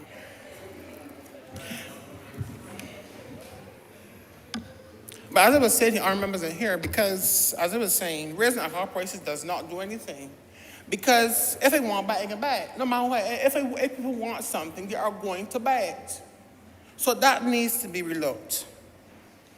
I will also look that there is a resolution, some counseling being done for these young men in this situation, sir. There are women, sir, who sir, as the opposition leader said this morning, sir, you may say, "Lots man, very bad," but that's a major problem, sir, that we need to look into, sir. We need to have counseling in place for these people, sir. We need to have measures that prevent it from happening, sir. We need to go into our schools, sir, and find out what these children are like, sir, the type of environment in which they're living, sir, and bring it up before it happens. Because the minute we wait, because as I said previous, crime may now start, sir. People may now start killing. Before you burn people to killing, and before you burn people to killing, sir. So why now we waiting? And what puzzles me is that a person got up in the morning and said that I am excited. How we are excited to come and talk about the issue that we can deal with everything, sir. It is foolishness, sir. I thank you.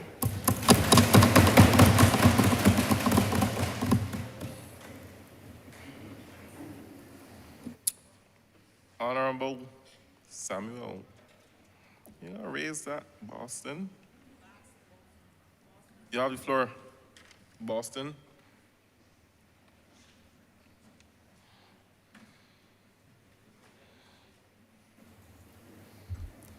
Thank you, Speaker of the House. And a pleasant good afternoon to my fellow members here in the government side, respected members of the opposition, and members in the audience who are so willing and able to take up their time to come here and be a part of the issues that we are currently speaking on.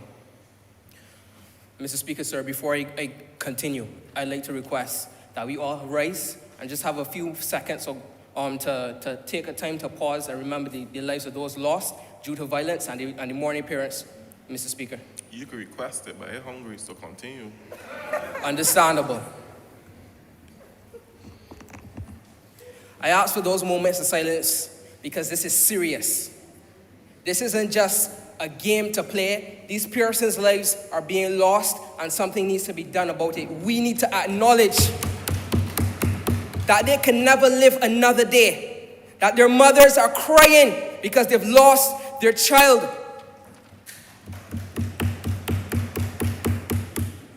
As relates to the honorable member of the opposition that spoke about how this resolution is incomplete, I think he needs to read it a little better. If he completely reads it, he'd understand the position that the government is willing to take for the youth of this island, for the families and their communities. To the other opposition member who spoke about the reluctance of the members and youth in the community to go to churches and seek help and assistance, I'd like to offer a measure of apology as a young member, being a leader in youth in my church in St. John, and being a youth ambassador for the YMCA here in Barbados. I'd like to issue an apology. Point of order.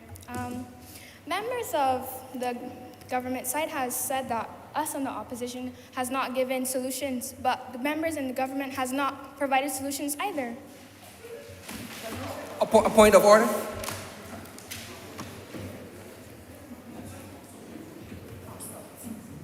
Thank you, ma'am. No point found. I think they brought the resolution. Continue. So, what point? Thanks.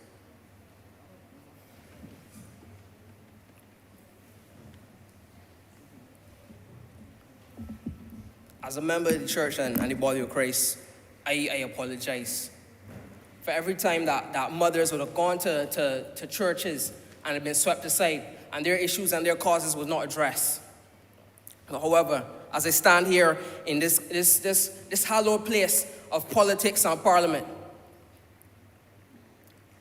I ask that we reconsider the approach that we have to each and every single aspect of our society. As government, as opposition, as member of the church, as member of the community, I ask that we come together. And we set aside the differences that so far divided us and kept us from communicating, has kept us in our homes and having them locked up, as the member of the opposition has spoken about. And begin to speak with each other and speak and listen to understand each and every person's position.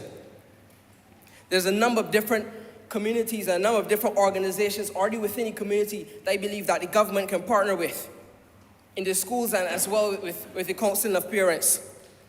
The Power of Choice, for example. One quote from my mentor leader, the Power of Choice, who often speaks on this, that understanding and accepting the truth of what I cannot control places me in a powerful position to respond wisely instead of reacting in every circumstances. These messages need to be taught to our young men. Someone needs to sit beside them, understand where they're coming from, understand the pain and agony and frustration that they go through when society rejects them, and put them to the side and allow them to speak and listen to them and have discourse with them. You have a minute and a half. You have 1 minute and 30 seconds. Thank you, Mr. Speaker. On top of that, programs like the Biocultural Research Unit, the research program, that although they've just started in 2020, they've already identified the plants that are endemic to Barbados and are only found here in Barbados. Having youth and having young children and young people engaging in activities, understanding the biocultural heritage that we have here on the island and how members of the past would have used those very plants to assist in medicine when it was taken from them because of slavery. Having them understand the heritage that we have here and having them engage in STEM activities will not only allow them to innovate and create new medicines for this island, but it will uplift the Caribbean as a whole, and it will put more products on the map for Barbados in ensuring more employment.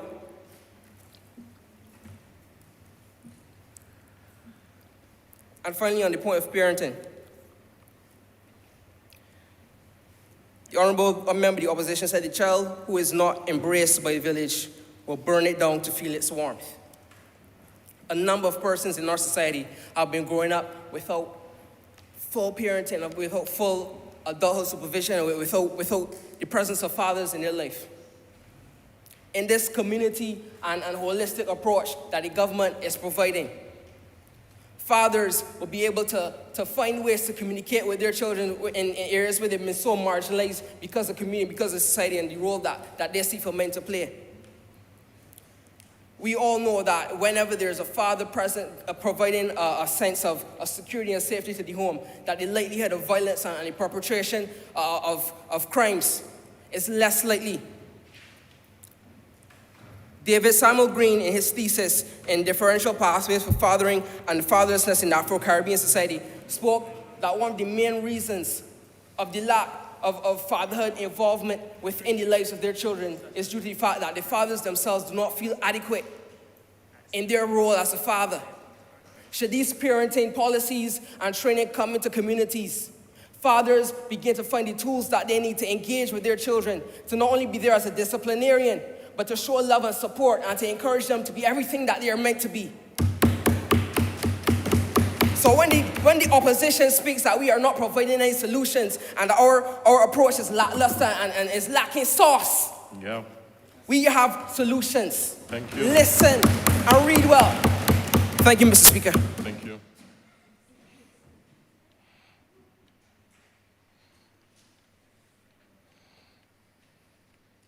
Well, we could probably close the business. I recognize Maison. Afternoon. The secret of change is to focus all your energy on not fighting the old, but building on the new. Mr. Speaker, honorary members, the rise in violence within our communities is terrifying. Our people are in so much distress. It painfully burdens my heart and drives me to anger. I have been hearing within this honorary chamber these programs that the government has been proposing and producing, and what I must say that I am impressed with their tenacity to solve this problem. There's a few things that I want to hear.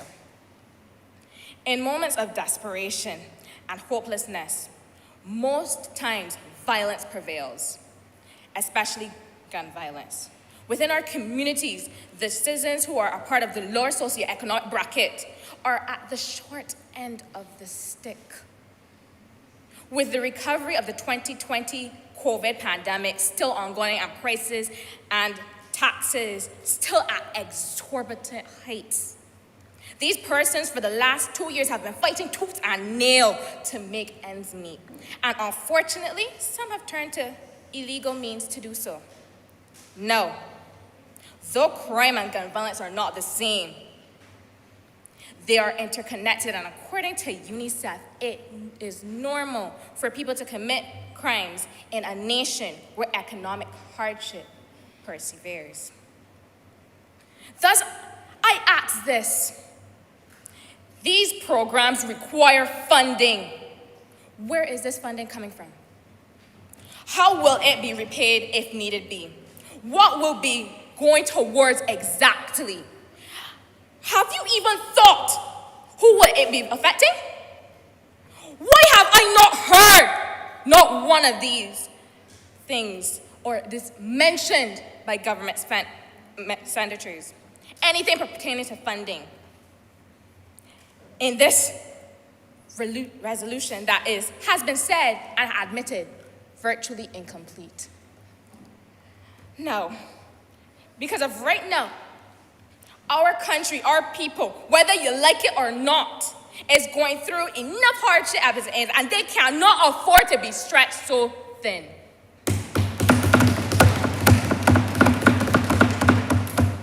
Yes, there are tax levies to soften the weight of the pandemic effects, but are they helping our citizens? Hurry. Prime example. Relevance? Okay.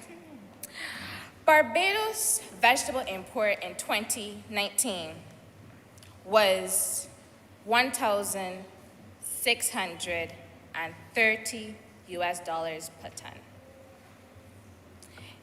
In 2020, it has increased by $570, amounting to the cost of $2,200 per ton. Mind you, we import millions into this country. No. Though a tax levy has been placed on the vegetables and fruits, which I must commend, has it really softened it? Because the prices are still exorbitantly high and it has not changed.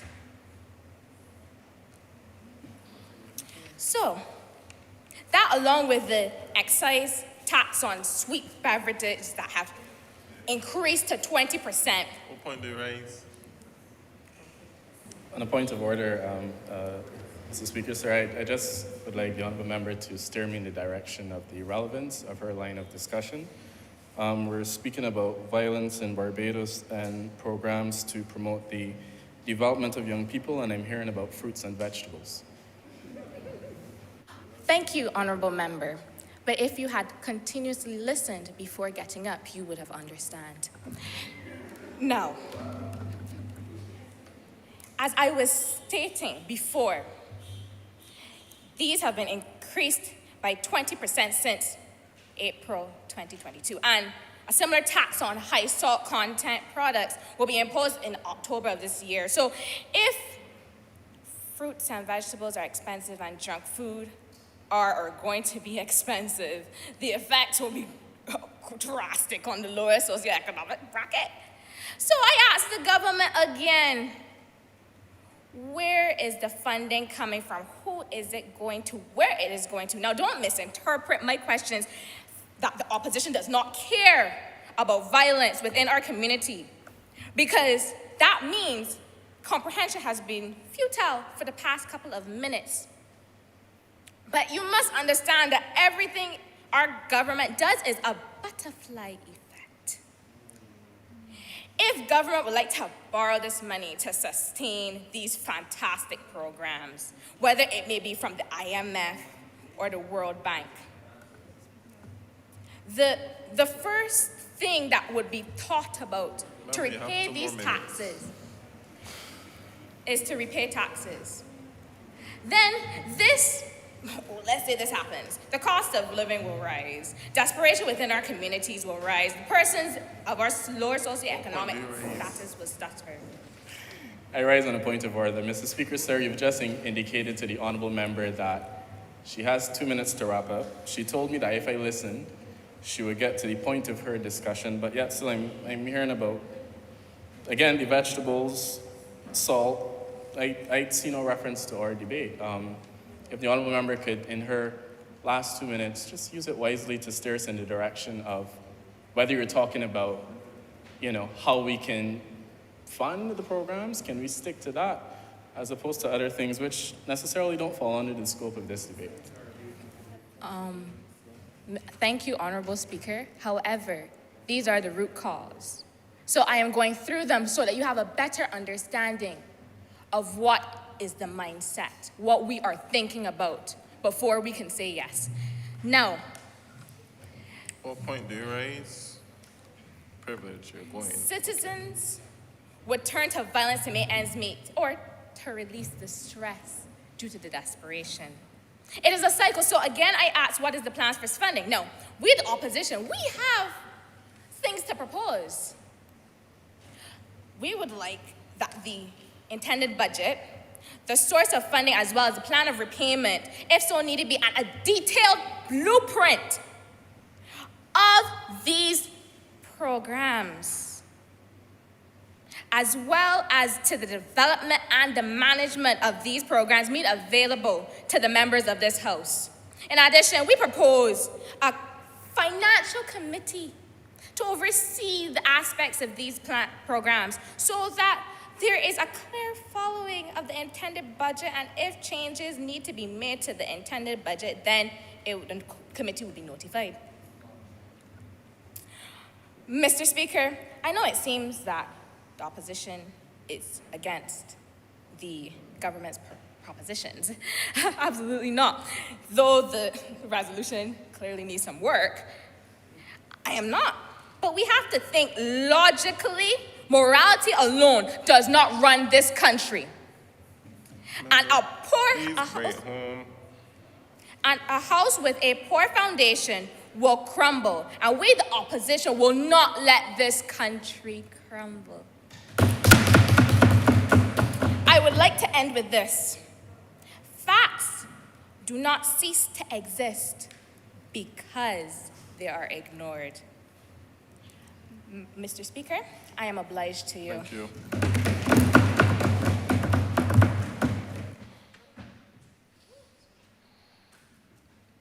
Recognize the honorable member Riley.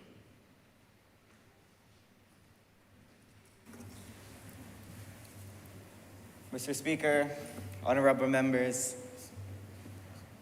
good afternoon. Everyone has a right to life, liberty, and security of person. It is the government's obligation to carry out this right.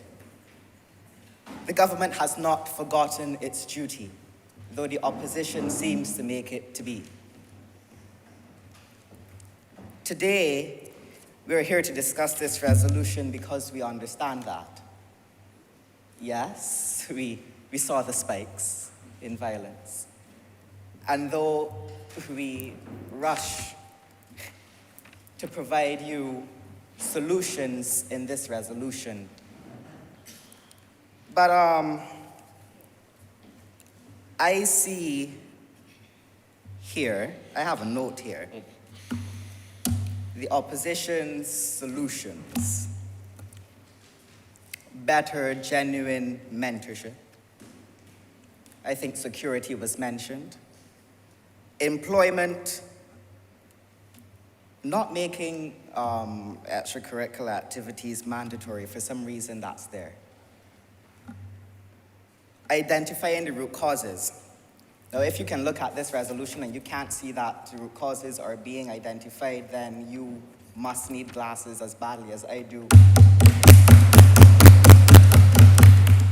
Because even point 1, which is making awareness for the marginalized communities, it also addresses root cause. I mean, like, if I'm in a marginalized community and I feel marginalized, I'm gonna kind of act out, kinda. The addressing using extracurricular activities in schools, that's also addressing a root cause. The implementation of programs, educate and awareness, also addresses a root cause. I was not present for the criminal justice system length, so I won't speak on that. But the peer pressure and the lack of parental control, that was also addressed in this resolution. So, seems to me like the opposition really doesn't have very much solutions to offer, just criticize. The government stands here today with a heavy heart. You've heard it. And the opposition seems to be standing with, let's just argue. And quite frankly, I don't appreciate that because it's a dire time.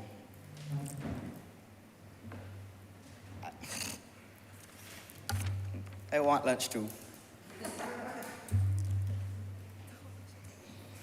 Right.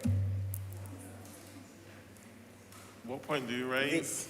Sir, I raise on a point of order.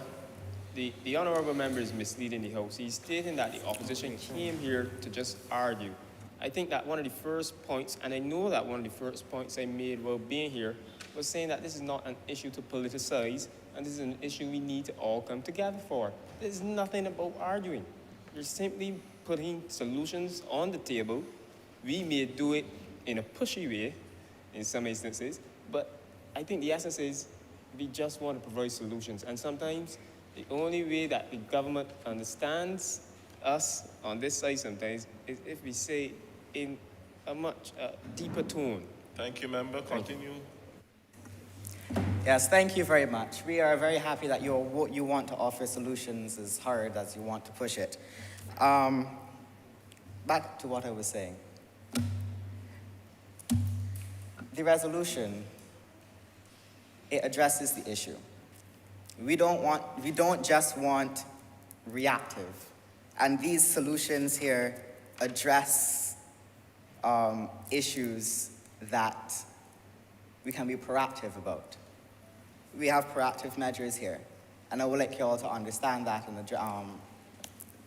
acknowledge that. Yeah?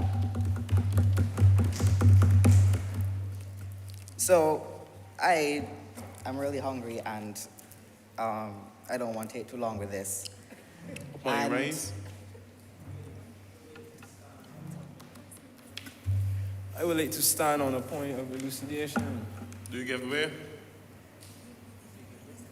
No, I'm hungry. Please have a seat. Continue. Right. I'll close by saying this. We have the best interests of the citizens at heart. We provide solutions because of this said interest. Yes? So, we thank you for the limited solutions that you offered, and we will look into it. I mean, the resolution, you claim for it not to be complete, and I heard one of the honorable members speaking about financing and stuff, but we also will say to that we want a whole of Barbados approach on this, so wherever finances can come, it will come. I am obliged.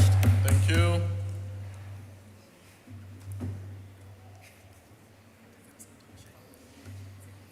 Any more contributions? Otherwise, please wrap up the debate.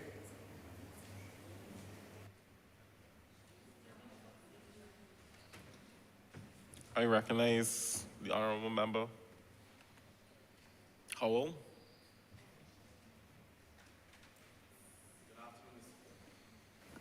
Good afternoon, Mr. Speaker. Good afternoon to the members of this honorable House. Saint Mother Teresa said, "We do not need guns and bombs to bring peace. We need love and compassion." Martin Luther King, "Nonviolence means avoiding not only the external physical violence, but it's also internal violence of spirit. You should not refuse to shoot a man, but you should also refuse to hate him." Thomas Edison, "Nonviolence leads to the highest ethics, which is the goal of all evolution. Until we stop harming all other living beings, we are still savages." Martin Luther King once again comes back and says, "Returning violence for violence, multiple violence, adding deeper darkness to the night, devoiding of stars." Savages running in the darkness. Well, we spoke last week in the other place. My colleagues on the other side of this chamber said, Mr. Speaker, to me, that they were going back to committee to bring something better to this House today. Last week, I stood and I started by saying it is a band-aid on a sinkhole in this country.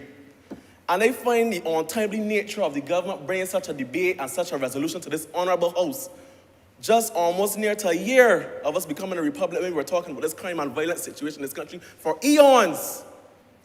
Elections call, few faces change, no mandate, nothing changes with this administration. They came and presented the same nonsense as my colleague would have said. They tried to bring it through the back door. They came to this honorable House and questioned what is the relation to food and the finances that my honorable colleague spoke about Mason before.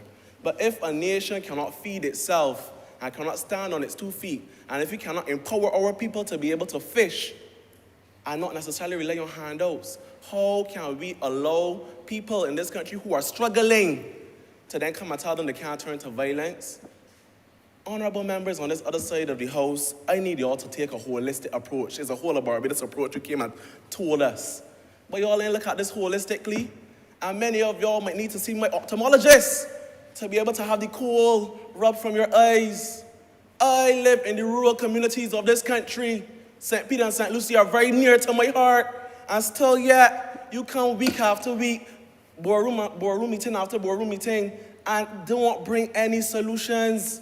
We have a resolution that is incomplete, yes. But these solutions are not adding any substance. Moreover, violence. Victims. I see the solutions for the victims. I hear you talk about men being the issue, Mr. Speaker. And I still have not seen the correlation between everything. You have a bunch of puzzle pieces on tables, sir. A bunch of puzzle pieces are not connecting. You need to be able to tell me from point A to point B, how will you get it done systematically? What are we going to do for the young men? For example, I have grown up in an education system where I heard people whisper in the walls of these educational facilities, man, this person could be 16 next month. Superannuation round the way for them. Are we caring about our students' progress and development in this country?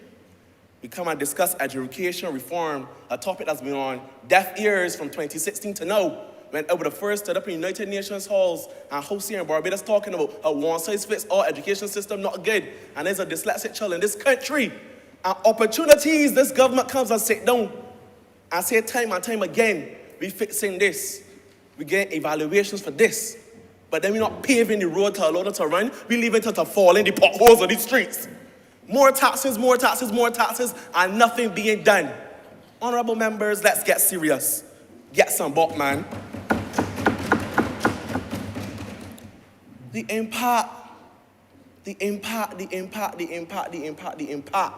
honorable members, that this is having not just on our tourism product, because it is the main foreign exchange earner for this country. If my tourists can't come here and feel safe, why should they fly to Barbados? It is going to impact the jobs. It is going to impact the employment opportunities. We need no aftermath. We need preventative measures. We need to rethink, relook. You come here and bring a resolution and then speak about offenders. You don't speak about the next steps after they left prison, how you could get them reemployed, How you gonna get them being productive, contributing, tax-paying citizens of this country? Ma'am, you have 2 more minutes. My law enforcement officers, joint patrols don't do anything. They don't. Camouflage and blue and gray, all black suits at night. Help me understand it. Leader of government business, help me understand it. You come and speak about a wide range of programs, but first and foremost, you must bring legislation to this house, not just to protect people within the LGBT community of this country, but also protect our children from the violence in these homes. Corporal punishment is still a thing. And many of these people that we have interviewed within the systems have said, oh, well, I used to get beat and abused by Mr. Father at home. So, you know what? I come and do the same thing. Violence is a chain reaction that needs to be broken. We have a beautiful emancipation statue up in Haggett Hall. But when are you going to break the chains and allow every child in this country to be truly free? Free of violence, free of harm. Now, my colleague would have discussed the court system, but I will not really touch on that. Thank you very much, Honorable Knight. But you have made promises to these people. You have come and added the magistrates and the judges, but the system is still moving like snail time. People are committing more acts of violence and we sat down together while they're on remand. We're on remand for war murder and come and commit a next in this country. This is the Barbados that we live in, that we contributed to creating.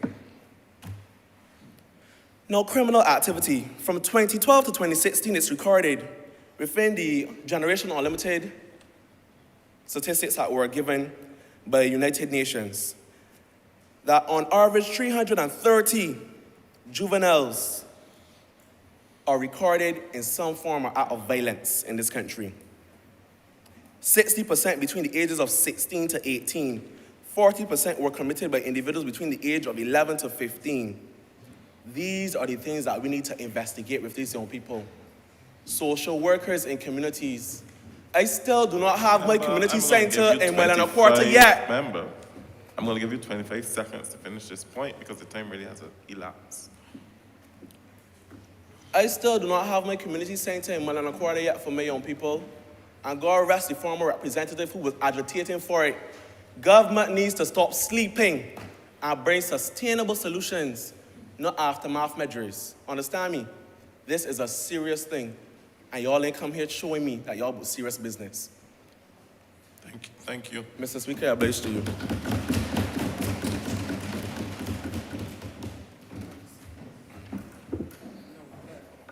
Honorable Holder. Good afternoon, Mr. Speaker. Good afternoon, members. This afternoon, I stand to support this resolution because I believe that it is the next step we are going to take in the right direction. And I heard a lot today about the root causes. So let me read this point here in the resolution. The creation and expansion of training programs for parents with the aim of preventing violence by reinforcing safe, stable, and nurturing relationships between children and their parents and caregivers. Ladies and gentlemen, this is where the issue starts. It starts from at home. And in the news a couple weeks ago, I saw that the Attorney General, the Honorable Dale Marshall, called for a whole of Barbados approach, and persons were in an uproar. But the government of Barbados do not raise children. And parents need to take some level of responsibility for their kids.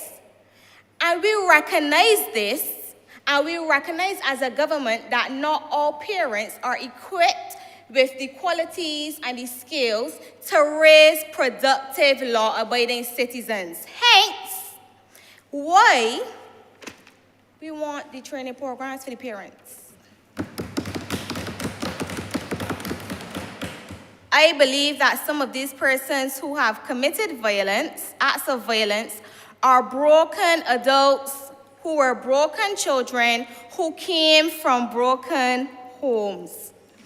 This is why it is important for us to teach parents and provide parents with the qualities and the skills to raise, like I said before, productive citizens.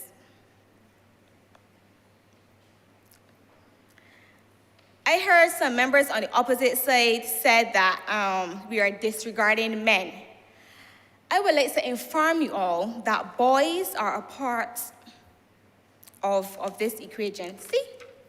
This includes men. This includes boys. Let me go back. I understand that where the home fails, the next place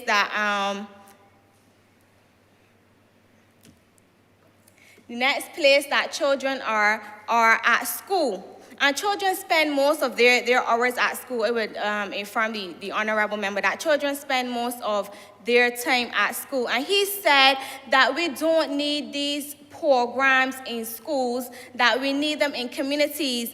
But I would like to inform the member that the Division of Youth, I stay from at home in my bed and I hear tuck bands beating at the top of my gap because of the programs. What happened?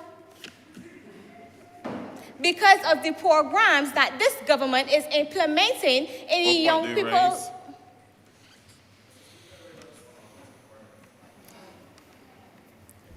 Yeah, I raise on a point of order, Mr. Speaker. I admire the honorable member that she has programs within her community, but just remember that while I was speaking, I said that St. Lucie and St. Peter are very dear to my heart, and I would have mentioned my community center that still has not been fixed, far less built, but was promised to the people. And they have also stated that if you are fortunate to have tuck-band in your community, my young people don't have it. Rural people in this country have been neglected too long, and we are Barbadians too. Thank you, member. Please continue. If you would read, you would see that we are implementing these programs. Everything does not happen overnight. The fact that it happens in my community says that it is a start. As I was saying, I heard earlier that making these programs for our young people mandatory will create more pushback. Yes, that is what he said. I wrote it down. Will create more pushback and hence result in more violence in the young people. May I let you know that I am here because of one of those extracurricular activities that the Allen School had. I remember one day I got sent to the office. I did something wrong and I got sent to the office.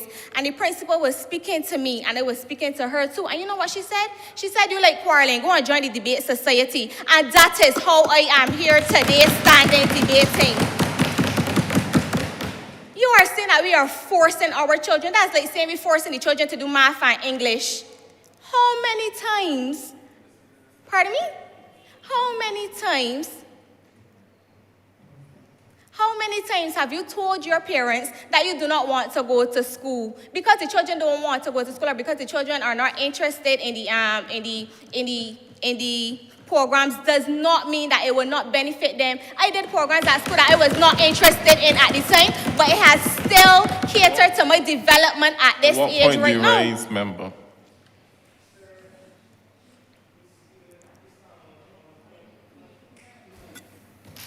Mr. Speaker, I stand on a point of order. The honorable member is misleading the House.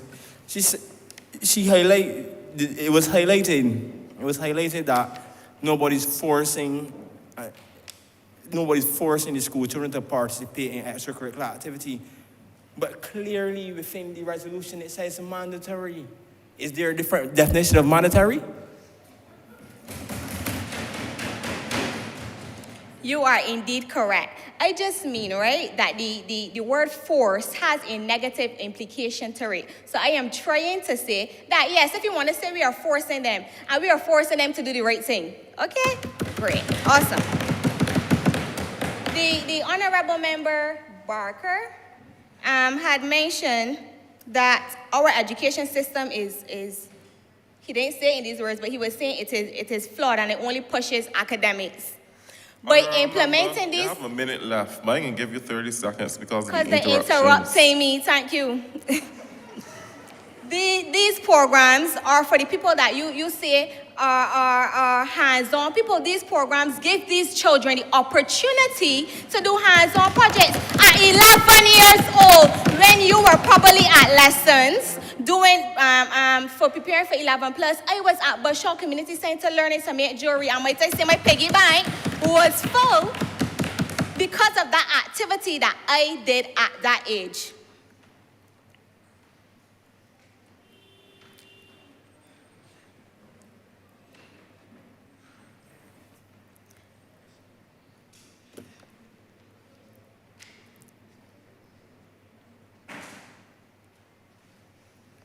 Thank you, Honorable So now member. I will move on. Sorry, my computer decided to play the fool. But now I will move on to the points of violence against. I want to speak a bit about the violence against women. You giving me a couple minutes to do so? No, Alex, I last. Give me a couple minutes. No, my belly on flat. Right.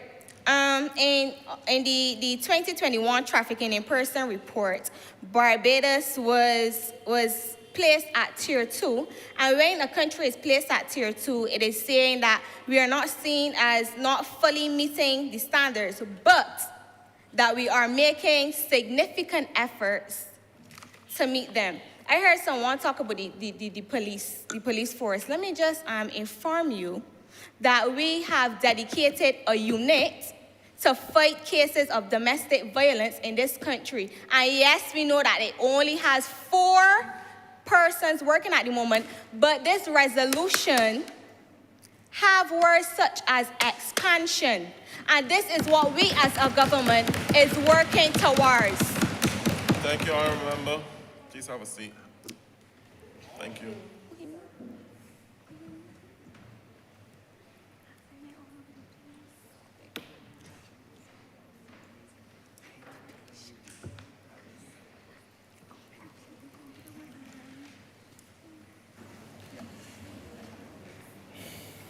Honorable Leader, Government Business. Mr. Speaker, sir, I see you're taking a check at your watch. I understand that the members of the House may be famished, but I would just like to spend a few moments to rein us back in before we head out to lunch. Because we're here to do the business of young people. We were called to this place to represent young people, and I think it's important that we do deference and represent their interests. Mr. Speaker, sir, I stand with somewhat of a heavy heart. And I stand with a heavy heart because we came here today, started this discussion with an understanding that we would not politicize this issue. We came here today with an agreement that we're here to do the business of young people, and so we will speak to the matter of the resolution and provide tangible solutions. Now, I believe it is important to give credit where credit is due, and the opposition has provided ample suggestions for how we can improve this resolution. And I do think that the resolution needs a bit more work, considering what we have heard today. Mr. Speaker, sir, this government is not in the business of mandating anything on anybody that they don't want. This government is not in the business of putting people through pain and suffering. We're in the business of uplifting young people and Barbadians. This resolution spoke specifically to the creation of mandatory social programs, and I'm going to speak to this because it is a point that was reiterated several times by both sides of the divide. Now, in Barbados, we have a bracket defined or considered to be the compulsory school age. Compulsory, what does that mean? I used a lot of adjectives and synonyms here today. Compulsory is the same thing as mandatory. You have no choice. You have to attend school between the ages of, I think they start at 3, 2, until the age of 16. You decide if you want to do sixth form or not. And we have seen how that has reaped benefit for the people of Barbados. There was a time when you didn't have, or we didn't have rather, access to education. I'm not talking about us here today, but our ancestors. They had to go on fields and work.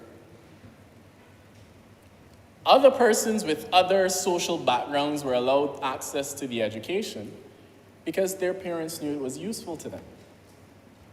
But poor black boys and poor black girls in this country were not allowed that privilege.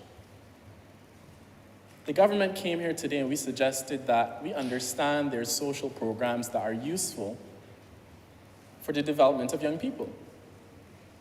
And instead of discriminating against certain young people in this country, we've included provisions for it to be mandatory so that everyone can have access to them.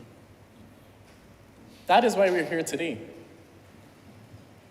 The point that was belabored about alcohol, and it pained me and I was upset, and I must apologize to the Honorable Member Spooner for cutting short what was a brilliant presentation. Because I get this sense of angst and anger when I hear people talk about alcohol and the benefits and why we shouldn't tax it. Mr. Speaker, sir, we're not here about the responsible consumption of alcohol. We're talking about the over-consumption of alcohol in this country, which leads people to engage in violent behaviors. That is why we propose the tax. Now, government has a responsibility to look out for the social welfare of the people in their country. We sign on to a bunch of human rights, and that is the principle. When the government took the position to put the tax on sugar-sweetened beverages, it wasn't because, we want more money in our pockets. It was because there was a recognition that 1 in 3 children in this country are obese or overweight. There was a recognition that the majority of the money we spent at the QEH is to treat NCDs. And so the government decided, as a policy to address the issue of NCDs in this country and childhood obesity, they would introduce a 10% tax on sugar-sweetened beverages. Again, it pained me. I probably should see the doctor afterwards. It pained me to hear members on the other side suggest that there was no benefit from this tax on the sugar-sweetened beverages. I had to pull up the statistics. Members of this honorable House, research shows, and I'm quoting from the NCDI Institute, I'll make this a document of the House so each of you can be aware of it, that the effects of price increase in alcohol consumption can dramatically reduce incidents of violence amongst young people.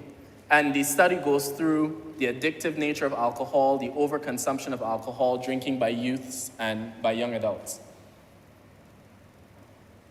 I want when we present and speak to young people that we try our best to research. This government came here today with a resolution that was well resolved to look at things we understood to affect young people. We know that in this country, the opposition members as well, they'd be ignorant to state otherwise. We know there's an issue with LGBTQ persons in this country. We know that their rights are infringed upon. The government sought to include here protection for these marginalized groups. We heard just last week from Sergeant Weeks that in incidences where there's a domestic violence situation between 2 men, the coverage of that under our law is non-existent. How do you treat to that? Is that a domestic violence issue? Is that intimate partner violence? How is partnership defined in our laws? A male and a female. The government has recognized that, and we are proposing that we take this step to protect those marginalized groups. Children. An issue that pains me is the level of abuse that our children are experiencing in this country. Child abuse is rampant. Corporal punishment within our schools is something that we are scared to address. Now, I know some people say it's a cultural norm that if the child is going along the wrong way, you drop a couple lashes in them, but psychologists would tell you that there is a long-lasting impact of those incidences of violence on the child. And in the spirit of the discussion on youth violence in this country, we're saying that we need to start from young to protect our young people. We need our parents to be trained. We need the community to come back and understand their role. We need the whole of Barbados to be a part of the process. Mr. Speaker, sir, in pulling this together, I'd like to make reference to the work being done by the NCSA. Now, the honorable member on the other side, Ms. Spooner,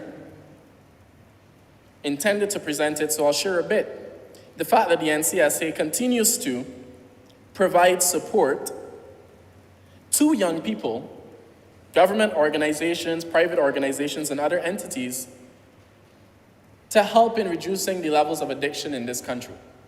And credit is due to the NCSA. And I'll wrap up now, Mr. Speaker, because I believe that we've been here for a while and we've belabored the topic, but I want the message to be clear to the people of Barbados. And bear with me while I stress it for a bit. It takes a village. It is not a one-man issue. This is not an issue that only the Royal Barbados Police Service can fix. This is not an issue that only the NCSA can fix. This requires a whole of society approach. So those within the hearing of my voice, I beg you to consider your role in this Barbados in ensuring that people, young people, are provided with strong moral support and guidance. Now, we know that this Youth Parliament debate resolution is just to foster some conversation around young people. But I want to make a call to actions to the powers that be. Our Prime Minister, our Minister of Youth, our Minister of People Empowerment. 30 young people sat here today and shared their views on what should happen in this country as it relates to youth violence. I only ask that you consider for a moment the views shared here today and implement them. Listen to us. After all, we are living these experiences. I want the government to understand, and I believe they do, the decisions they make today impact our future, our children's future. This is why we need a seat at the table. This is why programs like the Barbados National Youth Parliament is useful. So, Mr. Speaker, against this backdrop, I propose to this Honourable House, not that we accept the resolution, but that I so move that we take this resolution for consideration and debate. We make some changes based on the recommendations that have been presented by the honourable members on the opposition. And we facilitate that this resolution be presented to the members of Parliament of this country, Barbados, so that they can consider what we think, what we consider necessary for the prevention of violence amongst young people. Now, I came here with an African proverb, it takes a village to raise the child. Several persons here pointed out how their villages have raised them. But a pertinent point was raised afterwards. And we're seeing the effects of it today. A child who is not embraced by that village will burn it down to feel their warmth. Mr. Speaker, I'm much obliged.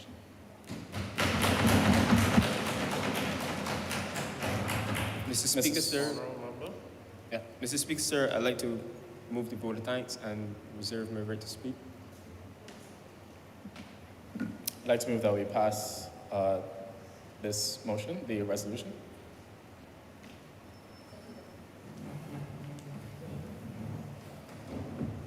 I second this motion.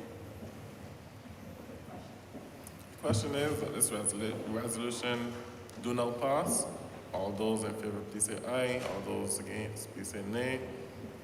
We think the ayes have it. I know it worked.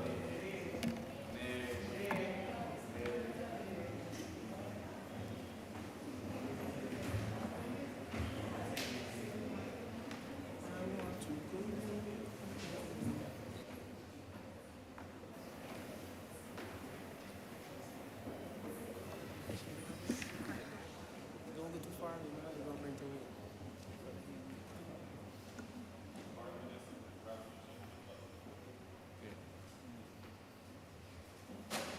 Okay, cut me off already.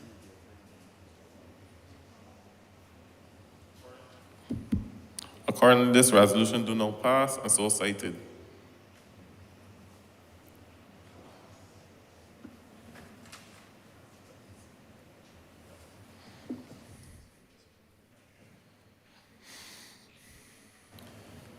Mr. Speaker, sir, I'd like to move that we adjourn this session of Parliament until other seating.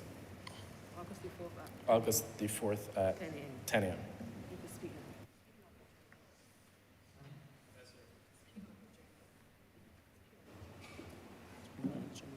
Speaking on the adjournment.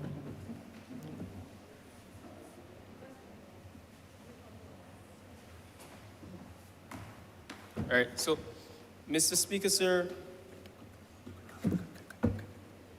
I thank you for having us today. As we debated and we had fruitful discussion, and we tried to land the plane many times. However, you know when there's turbulence, you gotta go around and around to get to the destination. Cognizant of the fact, though, sir, that the last time we were in this house was 8 years ago, I call on the powers that be as well to not let this be the last time and not let us disappear for another 8 years. Mr. Speaker, sir, I ask that these recommendations also be taken into consideration, the PATH project and the Bloom project that exists with the mentorship at the Government Industrial School. And I'm told that there's another mentorship program starting at the Ministry of Youth, Sport, and Community Empowerment coming very soon. So I do ask that these things be publicized so that our young people can take part in them and they never feel as though things are happening that they're not aware of because they're not publicized well. I ask as well that we consider expanding the family conflict unit. And another point on the family conflict unit that I'd really like to just speak on quickly is that, you know, I think many people, social workers like myself, will love to work at the family conflict unit, but we know that you have to become a police officer first. And that may need some attention because a person may have a passion for domestic violence and really want to assist the unit, but may not necessarily want to be a part of the police force. So we also asked, as the debate was going on, many young people were saying, especially on social media, what is this unit? We never heard of this unit. We love to get in contact with this unit because we're experiencing domestic violence. And I'll also call on the powers that be, whether it be the nation, Barbados Today, or the local media, to publicize this unit and publicize how persons can reach this unit so that persons can get the necessary assistance. I also thank the government for providing the free education, and we ask that it continues because we were reminded that there was a time where households that had many children had to choose one who furthered their education, and the others had to find a trade. Sir, the last one is to make the amnesties more attractive because I am reliably informed by the statistics that the last amnesty we had was in 2019 and we collected 32 guns. And half of them are rusty. It was full of tetanus in there.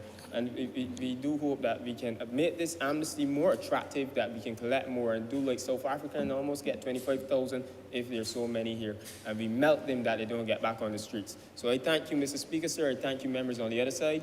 And we thank the Parliament of Barbados for making this debate possible, along with the Ministry of Youth, Sport, and Community Empowerment. So God bless.